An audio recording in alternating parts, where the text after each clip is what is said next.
It's Foul Territory presented by Fox 1. Scott Braun with Kevin Pillar. One word answers, please. Can the Blue Jays bounce back? Yes. Erik Kratz, is it truly David versus Goliath in the NLCS? No. Let's.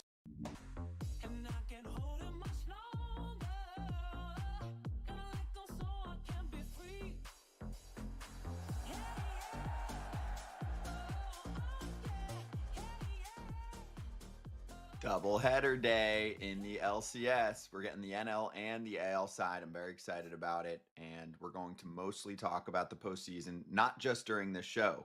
We are also going to talk after the game, the first game, the ALCS Game 2 matchup between the Blue Jays and the Mariners. Mariners up 1-0. We will be live on YouTube for a post-game show, just like we were last night, letting everyone know. Real quick before we start, and actually we're going to start with non-postseason news, breaking news.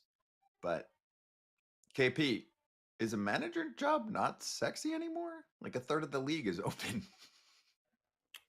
It's a very dangerous job. I think it's still sexy, but it seems like you got to win right now, or there's no lead up to it. There's no build up. It's win now or get fired.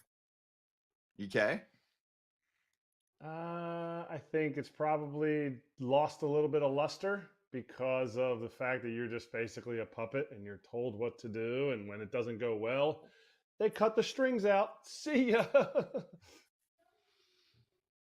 Okay, then it is less sexy. I mean, that's what you're saying. Lost some luster. Yeah. I mean, it's still sexy. I mean, it's still sexy for people who've never had it. Yeah, maybe if you're a guy that doesn't want to get the strings pulled, it's a win now situation. But if you're a little bit more willing to get your strings pulled, you can keep your job a little bit longer. Okay, so let's get into this breaking news, and a guest is going to join us in a moment too, but let's hit it. Charging the mound with the breaking news that Mike Shildt has retired from his position as manager of the San Diego Padres. He's had 2 successful seasons in the regular season, 90-plus wins, playoff appearances. Padres bouncing the wild card round this time around, but I think that most people expected him to return. KP, you see this and you think what? Well, I hear retired, and is that like retired in quotations, or did he really retire? I need a little bit more information. Okay. Well, we do have a board we can read really quick, and then we will talk to Kevin Acee from the San Diego Union Tribune.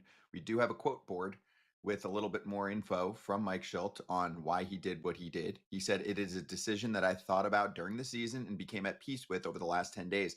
I gave every fiber of my being to help achieve Peter Seidler's vision of bringing a World Series championship to San Diego. We fell short of the ultimate goal, but I am proud of what the players, staff, and organization were able to accomplish the last 2 seasons. The grind of the baseball season has taken a severe toll on me mentally, physically, and emotionally. While it has always been about serving others, it's time I take care of myself and exit on my terms." Kevin Acee from the San Diego Union Tribune just broke this story, and he is joining us right now on FT. Kevin, we appreciate the quick hop on to the show. What is your reaction to this news when you found out about it? Be careful how I answer that. I wasn't entirely shocked. Look, there's always many layers to a story, but I want to make sure that I make it clear that I believe it is 100% true. The things that Mike said, he seemed weary. He seemed, I don't know if burnt out was something that I would have said before, but now it certainly makes sense. It's a demanding job. I have never covered a baseball manager who lives the every single game the way that Mike Shildt does. And working for AJ Preller is and I'm not saying that it's not demanding to work in any organization and have one of these 30 jobs, but working for AJ Preller is demanding. There's a lot of pressure, and so I want to make clear that I believe that Mike is telling the absolute truth about this had worn him down. So that's where we're at. I mean, this is obviously very fresh news for everybody, but when I read an article last year about how AJ Preller was pretty difficult to work with, was it a more so what you had said about Preller kind of being tough to tough to work with and invested so much in the players? Or was it some of the drama that was around the players? Or is it just a whole overarching, he put everything he had into it, and this is it? I think Mike put everything he had into it.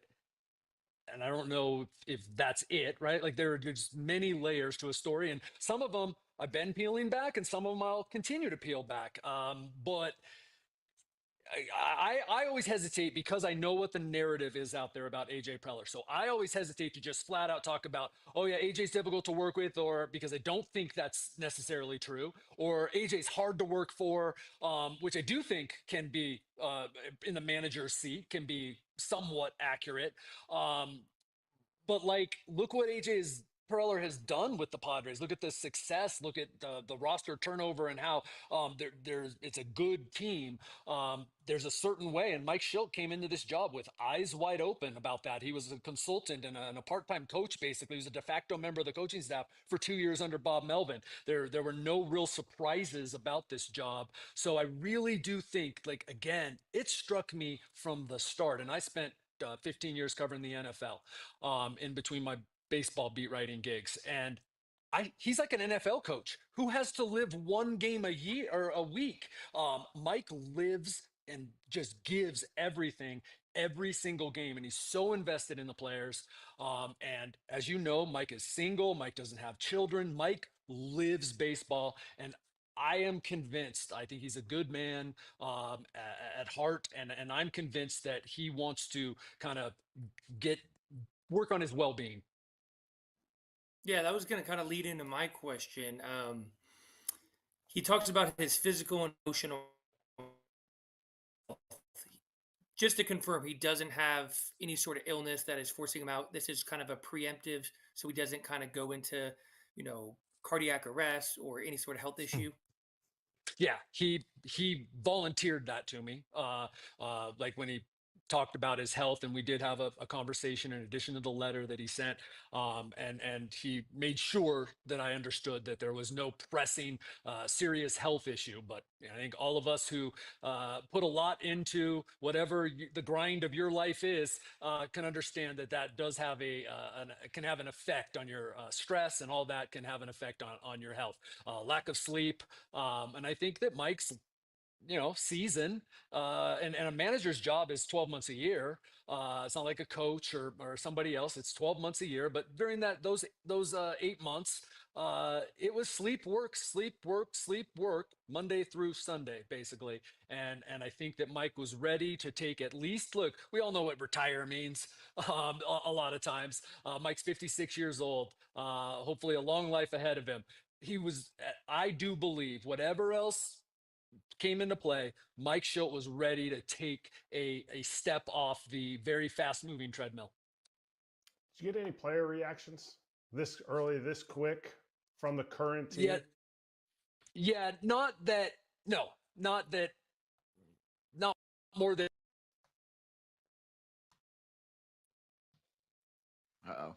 Phone call. We lost you for a second. You're back. Oh no, now we don't hear you. Hold on. Now we lost your audio. Hang on one second. I thought it was me. Might need a little do not disturb action. Nah, he's getting calls because he's breaking news. So we'll try and bring him back in a moment. Yeah, but it's a good question, Kratz. Player reaction. I mean, I also want to know what's next. Yeah. This is a team that's trying to compete right now. That's where I was going to go to. What's next, and where do you kind of rank the Padres job in terms of, sexiness for the next manager? I mean, it's a great team. It's a playoff team. We might have him back here. Okay, we got him. Go ahead, I'm Kratz. sorry, I'm not technologically savvy enough, and I should have known because the phone's going off the hook here. So I'm sure that I got cut off. Look, I've had some texts with players. I don't have anything to report on how they feel. I've not spoken or interviewed any players. All right, what's next? Where do they go? And a lot of managerial jobs open right now. Where do you kind of rank that Padres job in terms of, appeal? I'm sure you guys have talked about it, and it's sort of fascinating, right? It's not just a bunch of crap jobs out there. You got the Orioles, the Braves, the Padres. I don't know that, look, I know the Padres better than anyone. I think it's a good job. I think there's a good core coming back. And I think it's a really good job. But Maybe some people have the Braves at the top. Maybe people have the Orioles. I think it's a really good job. Uh, Internally, you have a few candidates. It's a fairly inexperienced staff, but Ruben Niebla, the pitching coach, has he's talked before about wanting to manage. Obviously, has done a really good job as the pitching coach.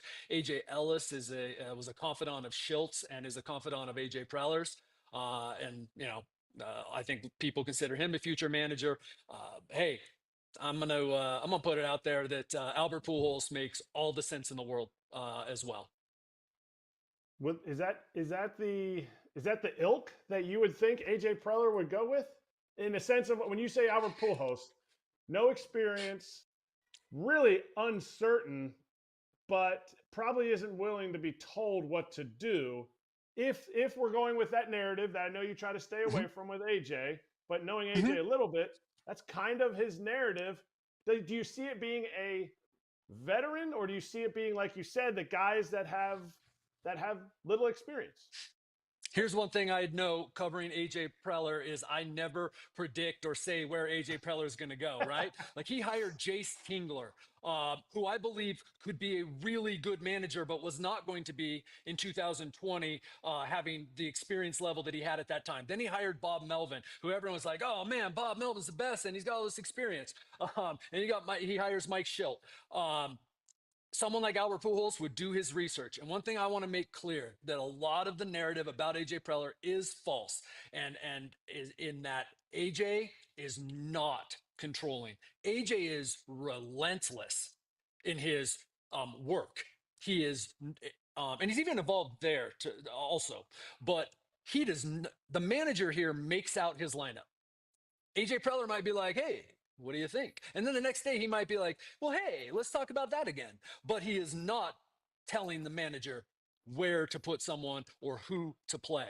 The manager has probably, from my understanding, I only cover one team. I talk to a lot of people that were here, people that come here from other places. The manager of the Padres has more autonomy than most. Okay, that's interesting. Question for you, going back narratives are narratives. Yeah, exactly. Yeah. I get it. And obviously everything's different from what it was even 10 years ago, right? When we say, oh, manager has more autonomy, like, the manager with the most autonomy now compared to 10 years ago is a major, major difference. Front offices have much more of an impact. So keep that in mind for the audience, for the entire sport. Question for you on Shildt. When he says retirement, does that mean he's done from baseball? Like, to me, retirement means I'm done versus stepping down. So do you get the inkling that, like, he'll come back to baseball at some point? I mean, Terry Francona retired for 5 minutes, and then he came back. Yeah. That's why I say, right, we all know what retire often means. And I don't want to speak for Mike. And I think Mike has made it very clear that for now, he needs to get away from the grind. Do I believe that a man who loves, and here's the only, I shouldn't say the only, here was the shocking part of this. Mike Shildt loves baseball. He loves players. He loves building relationships, and he's a really good, he knows the game. So that made it shocking. Like, wow, Mike is walking away. So do I think that we're not ever going to hear from Mike Shildt in some capacity in Major League Baseball again? No, I believe Mike Shildt will be back working somewhere in some capacity again. But for now, I take him at face value that he's retiring and that he needs to take care of himself. I mean, I'm aware of some of the plans that he has coming up in terms of his personal life that, hasn't been a whole lot of personal life for Mike Shildt as a manager. Kevin, that's the last, by the way. So yeah, that's the last one for me. I think that actually makes this the most shocking. It's not somebody stepping down. It's somebody that's been a lifer in the sport who really worked in a way that Brian Snitker did, right? Those two got comparisons because they had to really work to get to their spot. Then they had success. Then he moved from St. Louis to San Diego after the disagreements there. So you're just like, this guy has made it to where he always wanted to be, and you would have expected him to be there until they're yanking the jersey off. So that's why, for me, it's surprising, but you do have to keep in mind he's a human being and he wants to do his own thing for a little bit. So we really appreciate the time. Thanks for hopping on and for breaking the story and jumping in with us right afterward. Appreciate it. All right, take care. Thanks. You too. That's Kevin Acee. Give him a follow. He's dialed in on the Padres, also writing for the San Diego Union Tribune with a lot more on this story over the next couple days.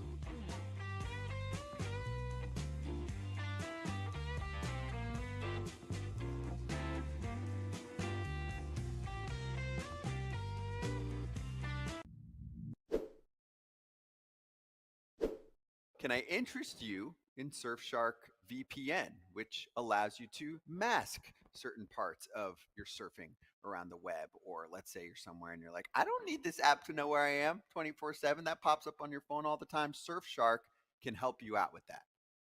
Privacy and protection. I love it. Surfshark keeps your online activity private, and you can appear in a different location. That's where you can get help with the online services or apps that are constantly asking you where you are. Change or hide your virtual location and surf safely with Surfshark VPN. So go to surfshark.com/Fowler. Use code FOWL at checkout to get 4 extra months of Surfshark VPN.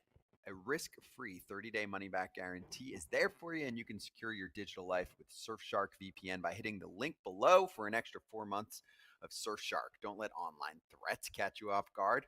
This has been your tech update. Keep your data safe and take control of your online security with Surfshark. All right, some other manager news here in the break, and then we'll pop in and talk about the Tigers falling in that marathon. Cody Stavenhagen is going to join us in a couple minutes. Multiple reports just now say that Rob Thompson is back as manager with the Phillies. Not a big surprise there, Kratz. I'll give you both so you can react since we only have a minute and a half here. Also, the Angels are talking to a couple others now beyond just Albert Pujols regarding that manager opening. No reason yet to believe he isn't the front runner. This all according to John Heyman. Torrey Hunter is believed to be on that list, and others like Katie Wu and Sam Blum from The Athletic also mentioned Torrey in the running. I hope they're doing their due diligence. I hope they're not just going a small little ring and Artie is like, hey, I want this, I want that, because it's time to see why other people in the league don't think the Angels are very good and not just, wow, you know, we're unlucky. If Anthony Rendon was an MVP, we would be in the World Series right now. So I hope they're doing their due diligence. And the Phillies thing, no brainer. No brainer. I'm glad everybody can stop talking about it. He's coming back. Topper. Good for you. Yeah, well, we know that Artie Moreno likes names, KP. I mean, he goes after big names all the time in free agency. So my bet is on a name that we all know well. If it's not Albert, it could be Torrey. I think it's going to be someone like that. Yeah, you nailed it. I mean, you know, talking to the GM there, they've missed on a ton of free agents and they've all been big names. So hopefully a big name doesn't kind of equate to a miss on the manager, but they need to kind of change the narrative there. Yep.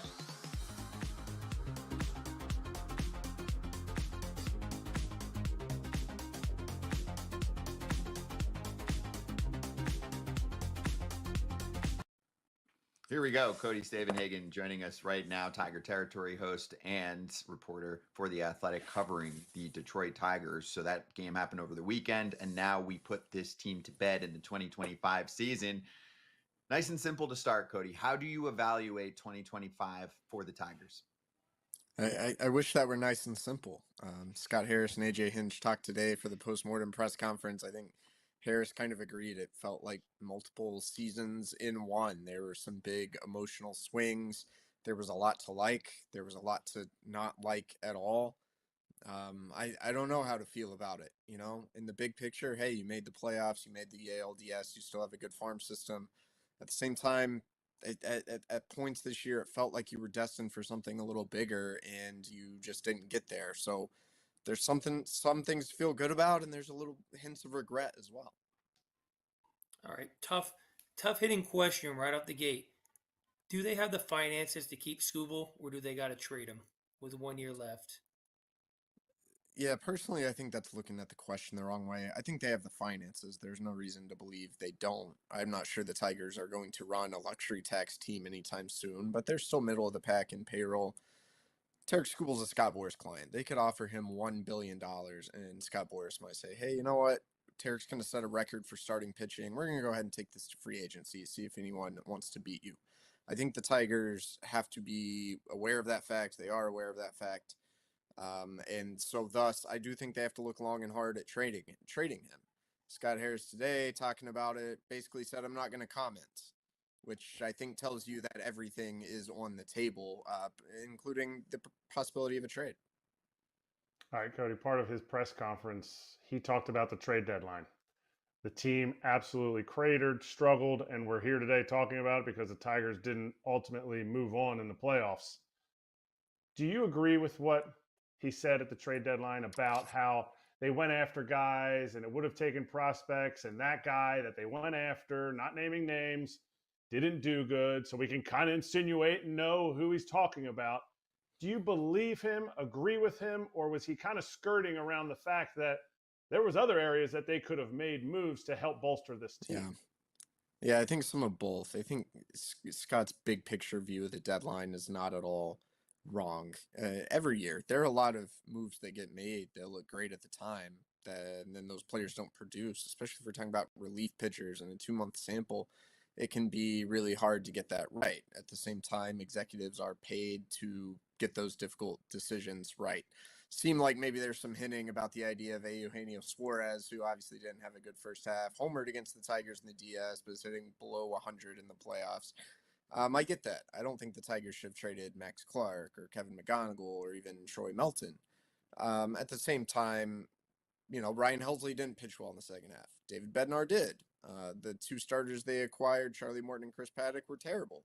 Merrill Kelly was pretty good after the deadline. So, his point is right, and we will never know fully what deals were on the table. I think Scott's big point today was that the other deals they could have made and did not, they're still glad they didn't make those moves. We don't know exactly what those deals are. You're dealing with the market, but as an executive, you're also tasked with trying to create a market. I think it's hard to look at the deadline and how this season ended and not wish he would have done a little bit more.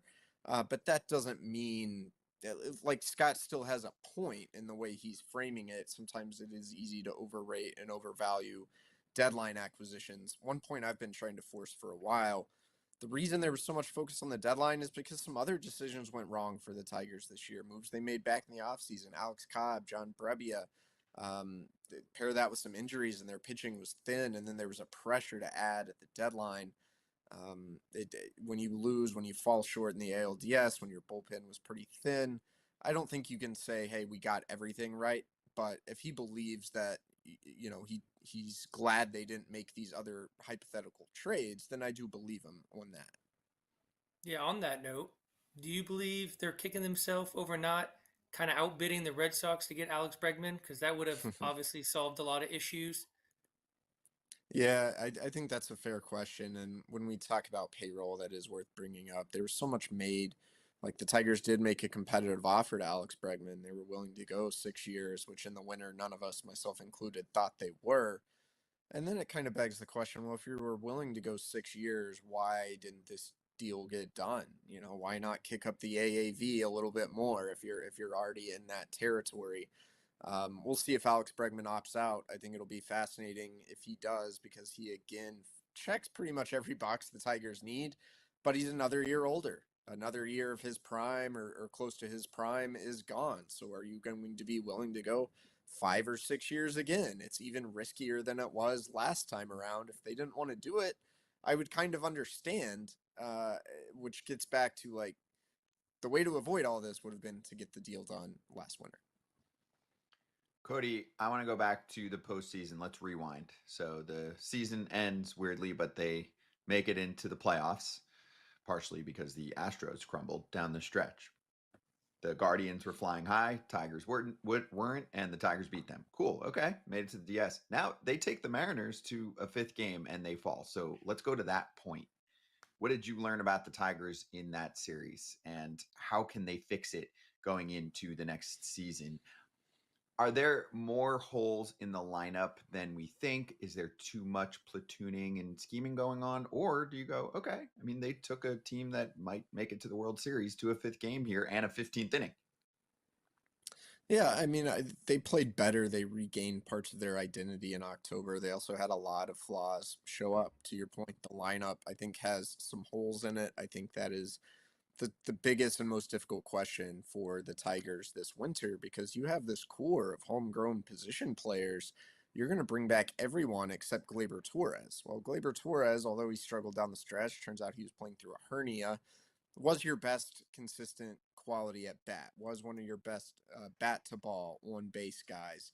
You have some good hitters, Riley Green, Spencer Torkelson, Kerry Carpenter, others, but you have a lot of swing and miss, some chase tendencies.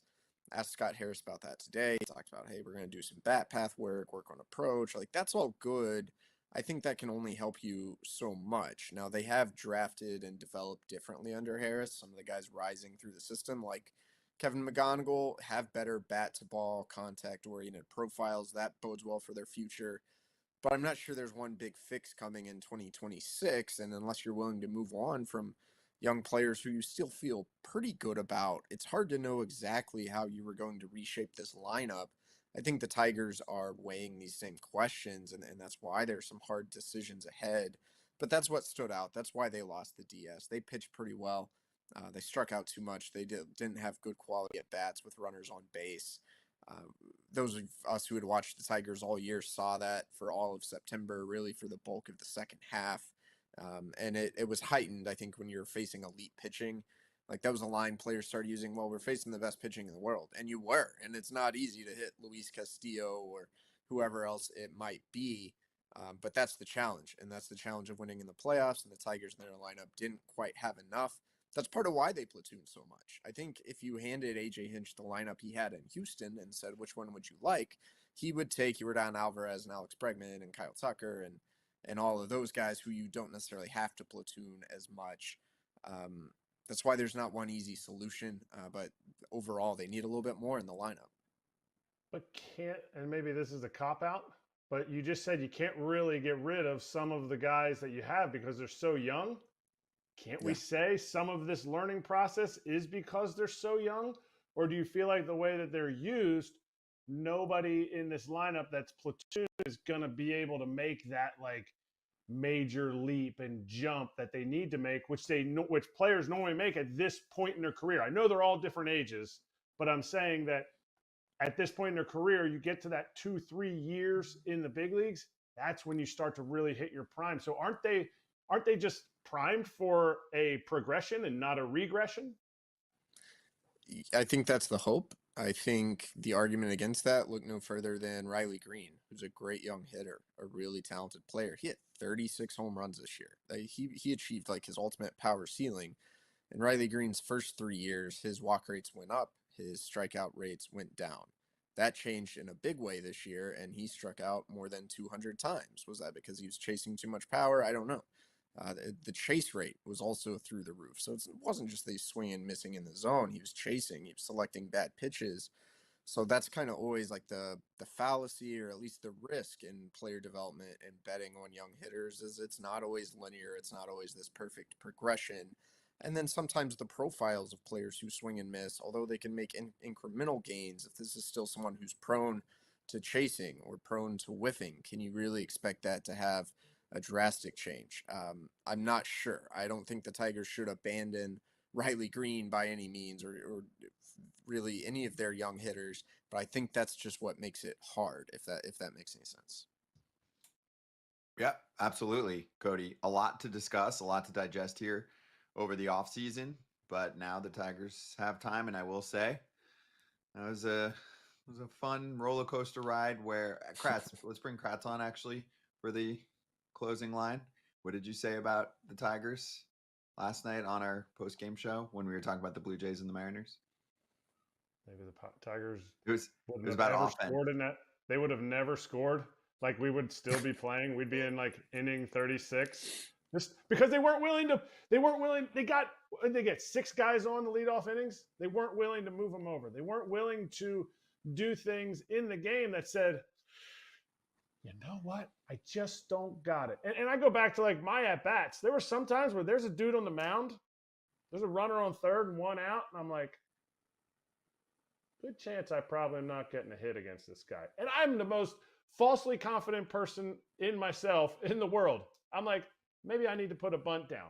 Like, there just seemed like there was things that were indicative to the fact that the Tigers were not going to score a run in that game. No matter who the Mariners threw out there. They might have brought Randy Johnson and Ichiro back to pitch. You're kind of right, Kratzy. Like, it did feel like that at times. So again, does these guys getting a year older change that, or does there have to be a bigger shift in either approach or personnel? I think it changes it. I think it changes it because you get smarter. KP would agree with me. You might not get physically better. Dylan Dingler's not going to be able to throw the ball harder or hit it farther as he gets older, but you get smarter, and you're like, I am sick and tired of swinging at the slider down and away. And then I'm sick and tired of watching the 8 other guys swing at the slider down and away. Besides Kerry Carpenter, he can hit a slider, but everyone else is like, this has got to be the fastball. No, not the fastball. Hey, last one for you, Cody. I know they just officially made AJ Hinch's contract extension a thing. So I think we originally found out about it maybe a month ago. I'm assuming they love him and want him there for a long period of time. Yeah, this is actually the second contract extension he's got in a couple years, which is interesting. They have not released the exact terms of the deal. It was believed his first Tigers contract went through 2025, but he was extended in 2023 for unknown length of years, and he just got another extension. Maybe fair to assume that's going to have a handsome raise for AJ. Don't know how long he's under contract now, but sounds like it's going to be a long time. AJ's a great manager, tremendous tactician. Maybe he wasn't perfect when the lights were on and every decision is scrutinized a little more in the playoffs, but he's well regarded for a reason, and I think it's a good thing he's going to be sticking around in Detroit for a while. The interesting aspect there is it does seem like Craig Counsell's where managers are starting to get longer contracts, a little more power and control. But it's still rare to see managers with these long-term deals, maybe under contract longer than their executives. And you do kind of wonder, what does that look like 5-6 years down the line? What does that look like if something goes wrong? But AJ Hinch has been a big part of the Tigers, emerging from a rebuild, becoming a postseason team. And it's a positive sign, I think, that they've taken proactive steps to lock him up. Cody, great stuff. Really enjoyed your coverage, both, of course, writing-wise with The Athletic and on Tiger Territory. Listening to many of your episodes with Kieran Steckley and Austin Jackson on some select episodes as well. Rest up, but we'll still be listening to Tiger Territory in the offseason. Thanks, man. Sounds good. Thanks, guys. Appreciate it. That's Cody Stavenhagen. That is the show. You're looking at it right now, Tiger Territory, wherever you get your pods. Of course, on YouTube as well, part of the FT Network. Off-season episodes will be there for you, where you'll hear more of what we just discussed with Cody and the group. Be right back to get to playoff matchups. We'll start with the ALCS.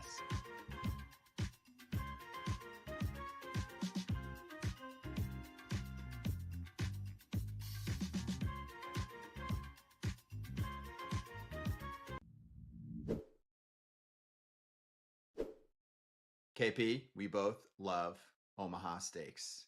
My latest order, 6 private reserve filet mignons. It sounds bougie because it is. They were fantastic. And also 1.5 pounds of jumbo cooked shrimp with a big initial discount, and then an additional $35 off with the code FOUL. You have been a long time Omaha Steaks guy too.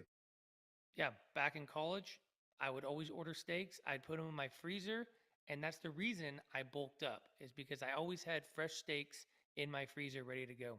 Delicious protein. Get after it, okay? It is the best in the biz. If you're ordering steaks online, you can save big with Omaha Steaks. Visit omahasteaks.com for 50% off site-wide and an extra 20% off select favorites during their early Black Friday sale. And for an extra $35 off, use promo code FOUL at checkout. Terms apply. See site for details. That's 50% off at omahasteaks.com. Promo code FOUL at checkout. Hey, we're here for 2 minutes to scrutinize the umpires in the postseason. The good, the bad, the ugly. We will start with the ugly, and some of this will get fixed next year, but not all of it. Not going to fix all the misses. So we got a couple tweets we'll roll out. First off, overall, the way that umpires have performed thus far, we have 176 calls missed during the divisional series.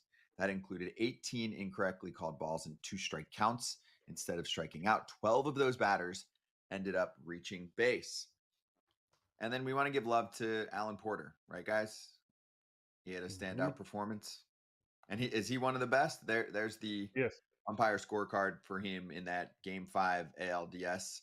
And Kratz, you can take this over since you know how hard it would be to catch a 15-inning marathon game. But then Alan Porter calling balls and strikes for that long sounds pretty difficult.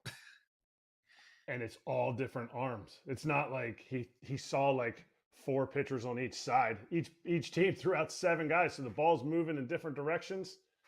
Big Al from the local PA district right here. He's about 30 minutes down the road. So awesome.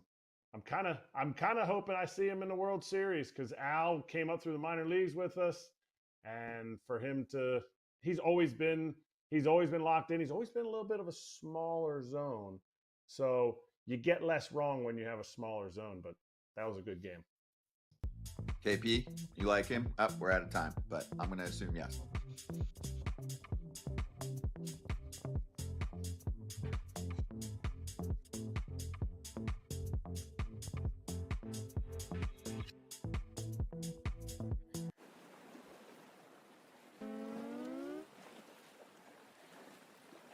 Looking ahead, let's talk about the ALCS. Kevin, what do you think about the Blue Jays and the Mariners the rest of the way here?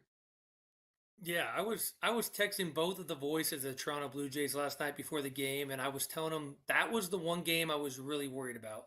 Obviously, there's 4 teams left. Every team is really good, but when you factor in they played a 15-inning game, they probably partied their butts off.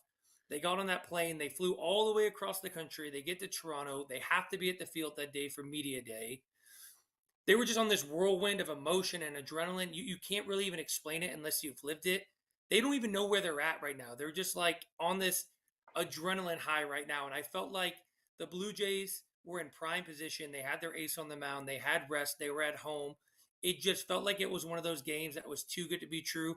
And that's the beauty of baseball because the Blue Jays were probably heavily favored. They had their ace on the mound. They're at home. They played unbelievable at home. It was a big talk during the Yankees series that maybe the Blue Jays are cheating at home because their numbers at home were so good. But kudos to the Mariners for just kind of riding that emotional roller coaster, that adrenaline wave, and going in there and taking game 1. This is why the game of baseball is so fun in the sense that everything was stacked up against the Mariners in what KP was saying. And I completely agree with him. There will be some type of like lull, like a drop off. And the Mariners to beat the Jays again at home, since they didn't beat them last night, to beat them again, like the Blue Jays they're going to just turn it up just a notch. The Mariners are going to have to turn it up a notch too. And do they have that extra gear? Or is today the day that they go, oh man, I'm exhausted? Because the pitcher they got on the mound threw 35 pitches on his bullpen day in a winner-take-all elimination game. So you might not be able to go quite to the well like he did in his last playoff game where he threw almost 100 pitches.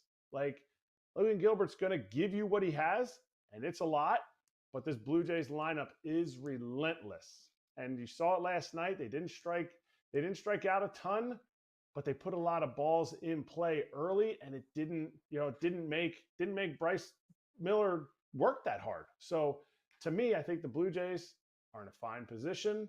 The Mariners did what they wanted to do, and maybe if they don't let up, then maybe they can get a second one. But the Jays, to me, if they just don't let Cal Raleigh beat them, I think they take this game. Okay. KP, a couple questions. First off, I'm a little bit against Kratz on the contact and the quicker at-bats hurting them because I feel like it's part of their game. Or at least for half the lineup, it's part of their game. Attacking early in counts. They made contact. It's not like they were a mess. And there was some decent contact. Sometimes also you square the ball up, goes into a glove. One stat that stood out to me, Alex Fast, who's a StatCast guy, said Toronto recorded a BABIP last night in game 1 of 0.42. That is the lowest batting average on balls in play. That's what it stands for. In a postseason game this year. It's tied for the 5th lowest for any game this year, regular and postseason. And it's one of the 50 lowest BABIPs for a single game, regular or postseason, in the last 5 seasons. They got a little bit unlucky. They make good contact. Yeah, I think they keep doing yeah, that. I think I balls saw are gonna fall. Yeah, I think I saw the StatCast thing. I think the first 4 hitters in the game were like the hardest 4 exit velos of the game. Obviously, Springer hit the first pitch out, but that's the way they've been playing all year. I don't expect them to change. And having the ability over the last series to be a Blue Jays media member, being down on the field, being able to talk to the hitting coaches about their approach. That's their big approach is they want guys to be aggressive if they're getting their pitch in their zone. And last night was no different. Sometimes you just got to tip your hat to a pitcher. The guy on the mound is elite, but they play the law of averages. The more times you put a ball in play, the greater chances you have to get a hit. And that's not just individually, that's collectively as a team. As long as they're not striking out and they're continuing to move the ball forward, they're going to be in great shape. The other question I have for you is management of when to remove a starting pitcher. I felt okay, but then I looked online and it was a cesspool of why did you remove Kevin Gossman that soon? Did you feel that way? And do you think that will impact the series here? I mean that because the Blue Jays bullpen is solid. I wouldn't say incredible. And Kevin Gossman is their top starter. Trey Yesavage, obviously, should look good. He looked amazing in his first start for them in the ALDS. Do you think there's any concerns that the Blue Jays remove their starters too early as they have PTSD from the Jose Barrios situation? Yeah, I mean, I think that's what it all kind of stems from. I'm a little hypersensitive in answering this question because I was just there a week ago and I had a lot of these conversations with John Snyder. And he was very open in his media conferences with the media members about his evolution of being a manager. And he admits that he was a little bit more of a yes man and he got a little bit more comfortable in his skin where he feels like he is going to make the right decision for his ball club, whether it goes against the grain of what the front office or analytics believe. So I have to trust that maybe there was something about Gosman, maybe the way his stuff was looking, or him being a little bit fatigued. You have to remember, we're deep into the season. He's throwing a lot of innings. He maybe is a little bit more hypersensitive about him getting his pitch count up, him going to need Cosman to pitch again later in probably game 5. There was a lot of decisions that, when I'm sitting up in the press box, the game moves really slow. And I remember how fast it was as a player. And it's hard for me to ever kind of even think about how fast it moves as a manager. But I got to believe John Snyder because there was moves he made in that Yankees series that went really far against the grain. And you could see his evolution of a manager and being like, I'm going to live and die with this decision, whether people are going to agree with it or not. So it's easy for me to sit up in my booth and say, yeah, they should have left him in there. That's your ace. But I think he had some internal information that was probably telling him it was time to get him out of the game. And maybe it's at that pitch count. I mean, I'm looking back at his last 3 starts. One against the Yankees, 75 pitches. Last night, 76. And when he came out of the game, like, yes, I get it. Had he not walked Julio, does he give him the start of the 6th inning? In my opinion, yes. But as a manager, you have to make those decisions. Some of those decisions are thought about before the game, but then you're visualizing, you're seeing what it looks like. Maybe at 70 pitches, hey, you know what? Let's start using our eye and see what that ball's looking like. Is he missing arm side? The ball 4 to Julio Rodriguez was a fastball left in. Does that mean it looks like, his arm slot's going down? Pete Walker's been there for a long time. I know Schneid's and Pete are in lockstep and they feed off of each other. So you're constantly getting information that we don't necessarily have. Okay. So you guys were okay with it at 76 pitches, top of the 6th inning. It's a 1-1 game. He had just walked. To Kratz's point, I think he even talked about that too. Like, not every team has a script, but they have an idea of how they want to manage these games. And I think they get to that certain pitch point, like he said, maybe it's that 70 pitch mark, and then the eyeball test starts to take over. And I think they did a good job of that. And, as much as he got criticized a couple years ago with the Barrios, Kikuchi situation, like I said, there was moments in that Yankee series where I'm like, okay, maybe they should go get him. They should go, oh my God, they're leaving him in. Okay, it worked. And then you think about what they did in game 4. He had to thread this needle that was so incredibly difficult to do. Like you said, they don't have the most lockdown bullpen, but the way they were able to kind of navigate 9 entire innings with just bullpen arms and really maximize everyone's strengths, it's hard to go against what he was doing. I think, like you said, they're in lockstep. I don't think it's just a John Snyder decision. I think Pete Walker has the respect of that organization, the respect of his starting pitchers and all of his pitchers, and he has the respect of his managers. So I think that was a collective decision. By the way, I thought it was funny. Bryce Miller thought he was going to be removed from the game in the bottom of the sixth after a 4-pitch, 2-out walk to Addison Barger, and they were money. Fox was on it. He was like, "No, no, no, no." It's Pete Woodworth. Okay, I can talk him into staying in the game. It was great. And then he got one more fly ball out, and then they moved on. So I know you appreciate that, Kratz. We don't catch that often. Like it was very genuine and wholesome. Where it's just like, no, no, no, I'm still feeling good. But what did he just do? He just walked the guy on 4 pitches. Like he's sitting there going, I forget who he walked, but he's sitting there like, no, no, no, no, no. Barger. I'm good. Like Barger's looking to swing. If you walk anybody on this team in 4 pitches, it's probably Vladdy. But everybody else, they got a bat. Have bat, will swing is their motto. And so he knows also he can't let Barger beat him. So there's times when the pitcher and the catcher, but in this case, the pitcher's like, it's okay if this guy doesn't get a pitch to hit because I know I can get the next guy who's a righty up. So it's one of those things that on the field, you always think you're going to get the next out. In the dugout, you got to know these guys, and you're 170 games into the season now, so you better understand exactly what everybody's putting out on each given night. KP, I have 2 for you. I'll see if I can get at least one, maybe the second one in there. Roof open, roof closed. How much do things change there? Roof is closed for game 1. I'm sure it's louder when the roof is closed, but how does the game change with the roof open, specifically in Toronto? Yeah, typically, obviously, a little bit louder with the roof closed. The ball tends to fly a little bit more with the roof open, but I do expect a little bit more of a home field advantage, not from the noise standpoint, but the time of the game. With the roof being open, there is some shadows that will affect both the hitters and also the outfielders. That's something to kind of take a look at today. Okay. And last one, how much did you use that traject machine, and how much does it factor in for someone like Trey Yesavage when most of the league hasn't seen him and the Yankees didn't have that? Yeah, so Traject is going to love me for this. It's not going to help with Trey Yesavage because his release point is so unique. Traject is going to have to make a bigger version of the Traject, and it's already pretty large, but they're going to have to make a bigger version for a release point that high because I had talked about this in the pregame show. I used Traject for like a whole week leading up to facing Garrett Crochet on opening day. I knew I was playing. I knew I was facing him, and his release point was so unique that you couldn't get the whole body and the release point on there.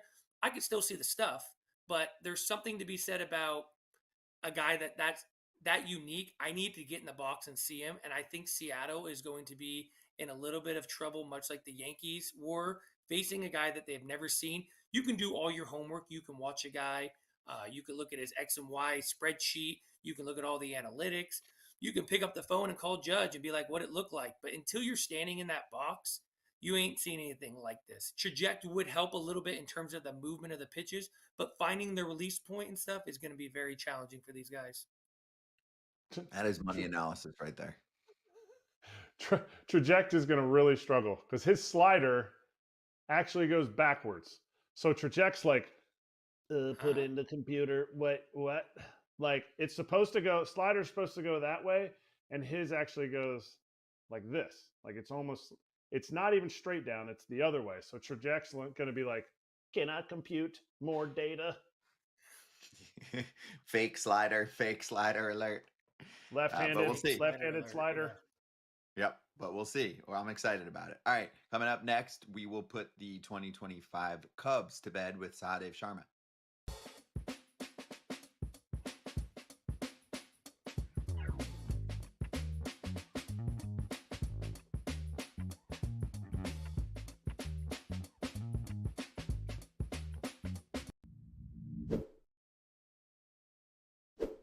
Let's hit this week's Arena Club slab pack pull. We opened a Ruby. We went big. We did. $250 pack. That was, you know what? The nerves got me. I think it was so exciting because the motion, it waits about 4 or 5 seconds for the card to come up. Card that I got was over $300, a prospect from the Mariners. And for me, I love the card. I thought it was great. And guess what? I sold it back. Yep. And now I got a little more money, and now I can go buy another one. You have to wait a couple minutes afterwards. And this is the excitement of the whole thing. Put your money where your mouth is and have fun with Arena Club. You can see that big smile on Todd Father's face. Lazaro Montes, who's supposed to be good. He's Baseball America top 3. He's in the Mariners organization.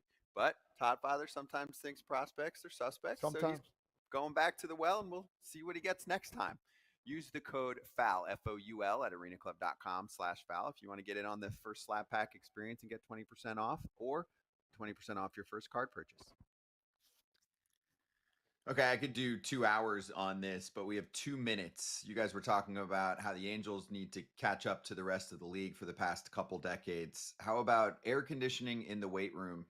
KP, you were there more recently than Kratz. Is this true? You say Kikuchi told Japanese reporters after his last start he exited due to cramping because the weight room has no AC. He always does his warm-up drenched in sweat. He wanted them to fix it.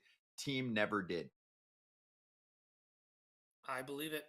I was there. I mean, the AC was working there, but the inner workings of like the clubhouse, the weight room, the hot tub always had problems too. They definitely need to, Artie definitely needs to spend some money and fix that internal workings of the clubhouse, the weight room, the locker room. I mean, it's a big selling point to get players, and the Angels is very, very far behind from a lot of places I've been. This is a problem for literal decades in our game. And some fans online are like, tell him to fix it. No. It's a multi-billion-dollar corporation. They fix it. And also, it's air conditioning. He's not asking for a new ballpark.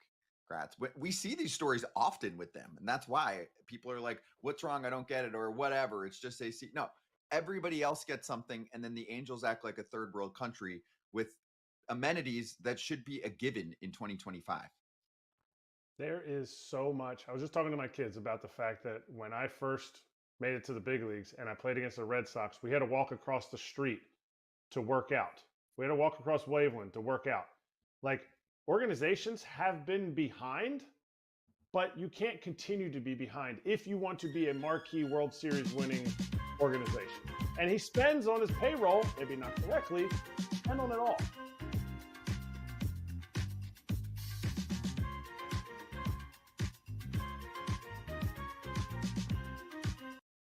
Sahadev Sharma, the Cubs beat and co-host of Northside Territory, part of the FT Network, joining us right now. Great hustle throughout the season and the postseason, Sahadev. So, how do you evaluate the Cubs season?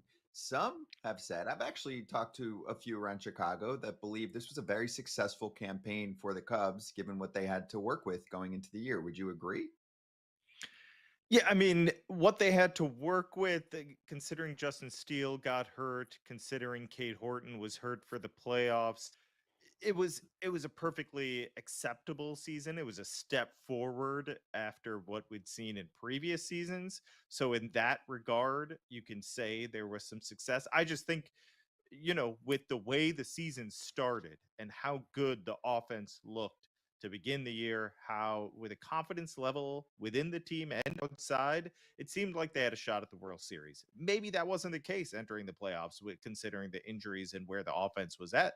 And any season that ends in a loss, I feel like, you didn't ultimately achieve your goals, but it was a step forward and it was a solid season. I think it was a season they could be happy with. I just, it's hard to say it was this, resounding success when that's how it ends and you lose to the Brewers, a team that, a fraction of their payroll and continues to be the class of the NL Central. They have something to chase after this season.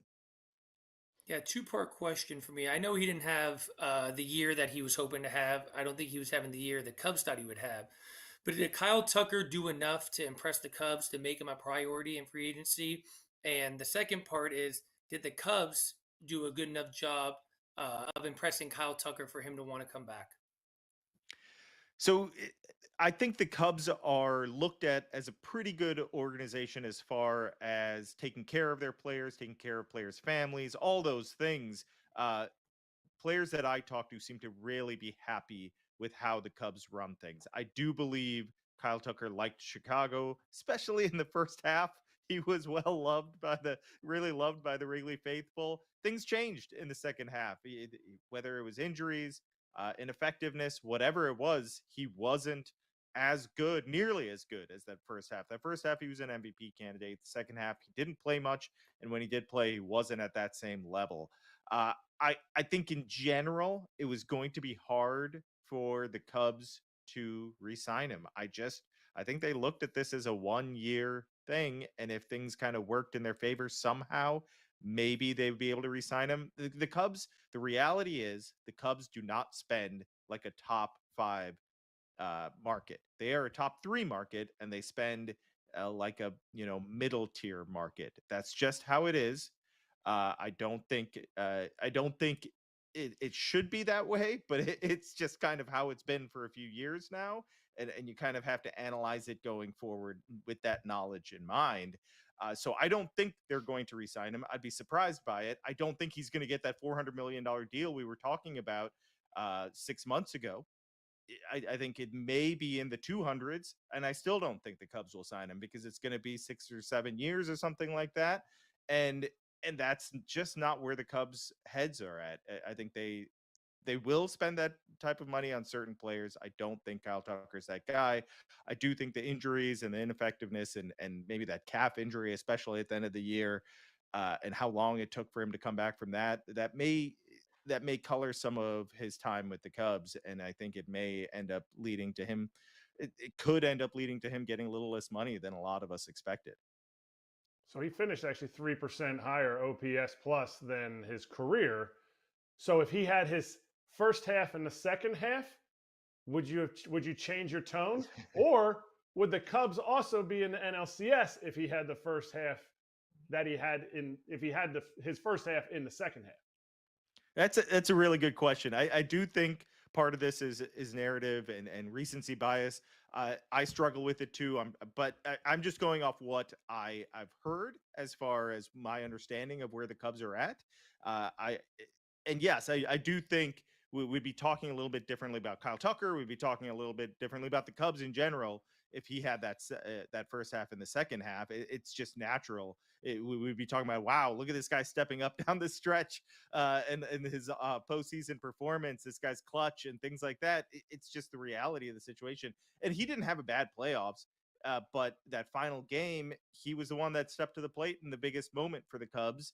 And they had only one real threat, and he stepped to the plate with nobody out and 2 men on, and he didn't come through. That doesn't mean he failed overall. I just don't think he delivered what some people kind of expected from him. Probably Michael Busch delivered the postseason that a lot of people hoped Kyle Tucker could give. Yeah, I do think there are some narratives being built here, but I also do think it's a long shot. No matter what, the Cubs were just a long shot to sign him. They just don't spend like that. And I don't know what he's going to get, but I do feel like he ends up somewhere else. And a lot of people were talking about Tampa. I wonder if that ends up being the place. I'm not sure if others, like if he fits in like New York or other huge markets like that. Not that he was like bad with the media or anything like that. I think he likes to avoid us, and that's nothing against him. Like, everyone's different, but I think he prefers to just keep to himself and go play baseball and do his thing. Maybe that doesn't work in every market. Okay. What Cubs team showed up for the series? Was it the Cubs team that in the first inning? Was it Michael Busch? Was it Seiya Suzuki? And, oh man, we're going to beat these guys. Screw the Brewers. Or was it the team that struggled to consistently add on runs throughout the season, and then in this series, it kind of came to a head? If I had to pick a reason they lost, I think it's the pitching. And I think it's the first 2 games of the series. I think watching the playoffs, I feel as if pitching is king, and you just do whatever you can, no matter what type of offense you are, to kind of grind out runs and get 2, 3, 4 runs. If you can get to 4, that seems like you're really safe. but they didn't have enough pitching at the start. Cade Horton going down completely changed the way their pitching staff looked. It changed everything as far as the thinking of how they had to go about business. And then Shota Imanaga's struggles really impacted this team.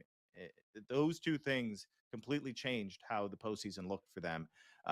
That Shota Imanaga didn't pitch in Game 5, I think, tells us a lot about their confidence level and maybe even his confidence level in his ability to get outs in big moments. I would not. I'm shocked that I'm saying that, to be honest. He did not seem like someone that you would lack confidence in to get big outs.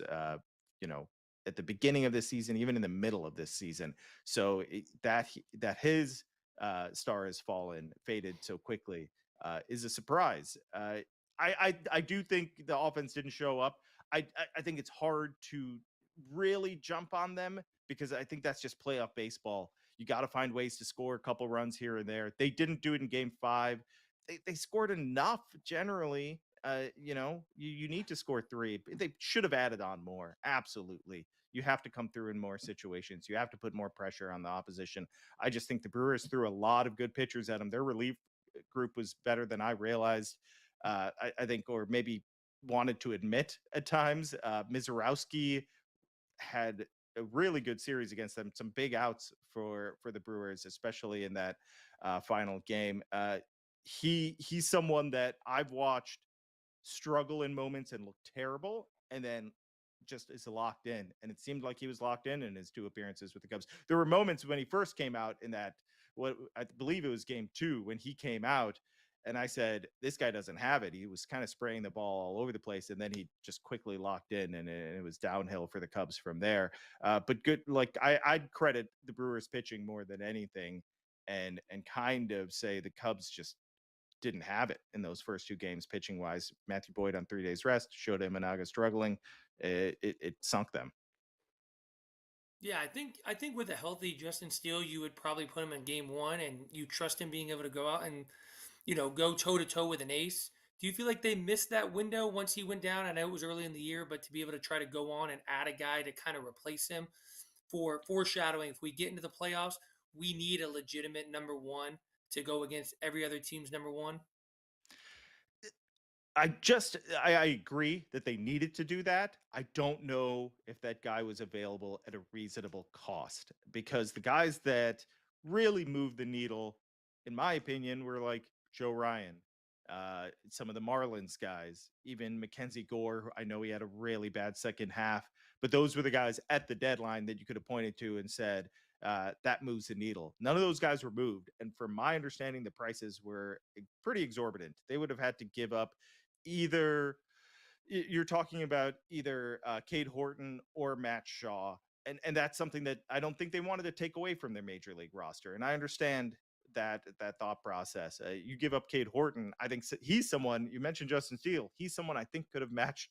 I think he could have had a coming out party in the postseason. This guy, you talk to him, you listen to him, you listen to the way others talk about him.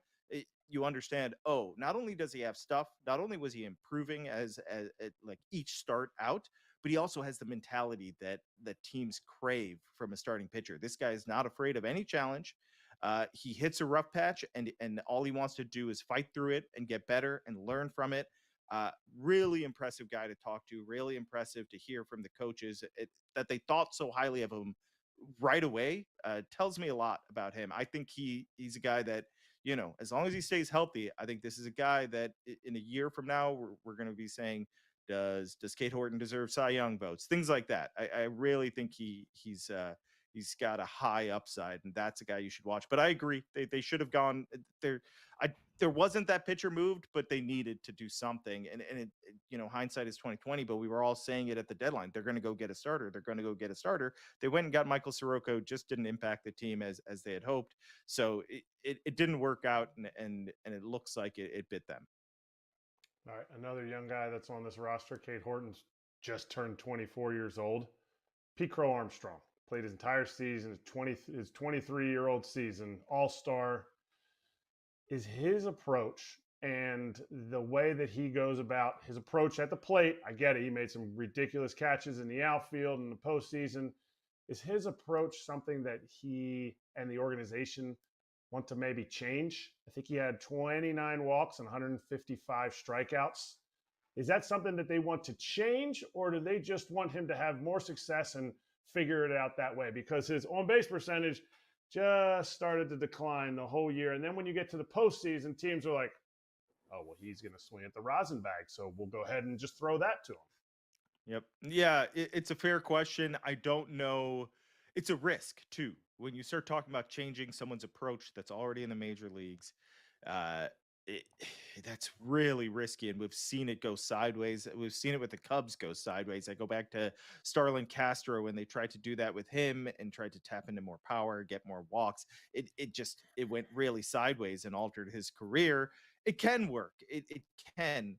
And he's certainly a hard worker. As much as he gets criticized for being so emotional on the field, highs or lows, there's no doubt that he's highly respected by the veterans for putting in work and wanting to get better. So I think if they have a plan in place, I'd be surprised if the plan is like, you need to take more walks, don't swing as much.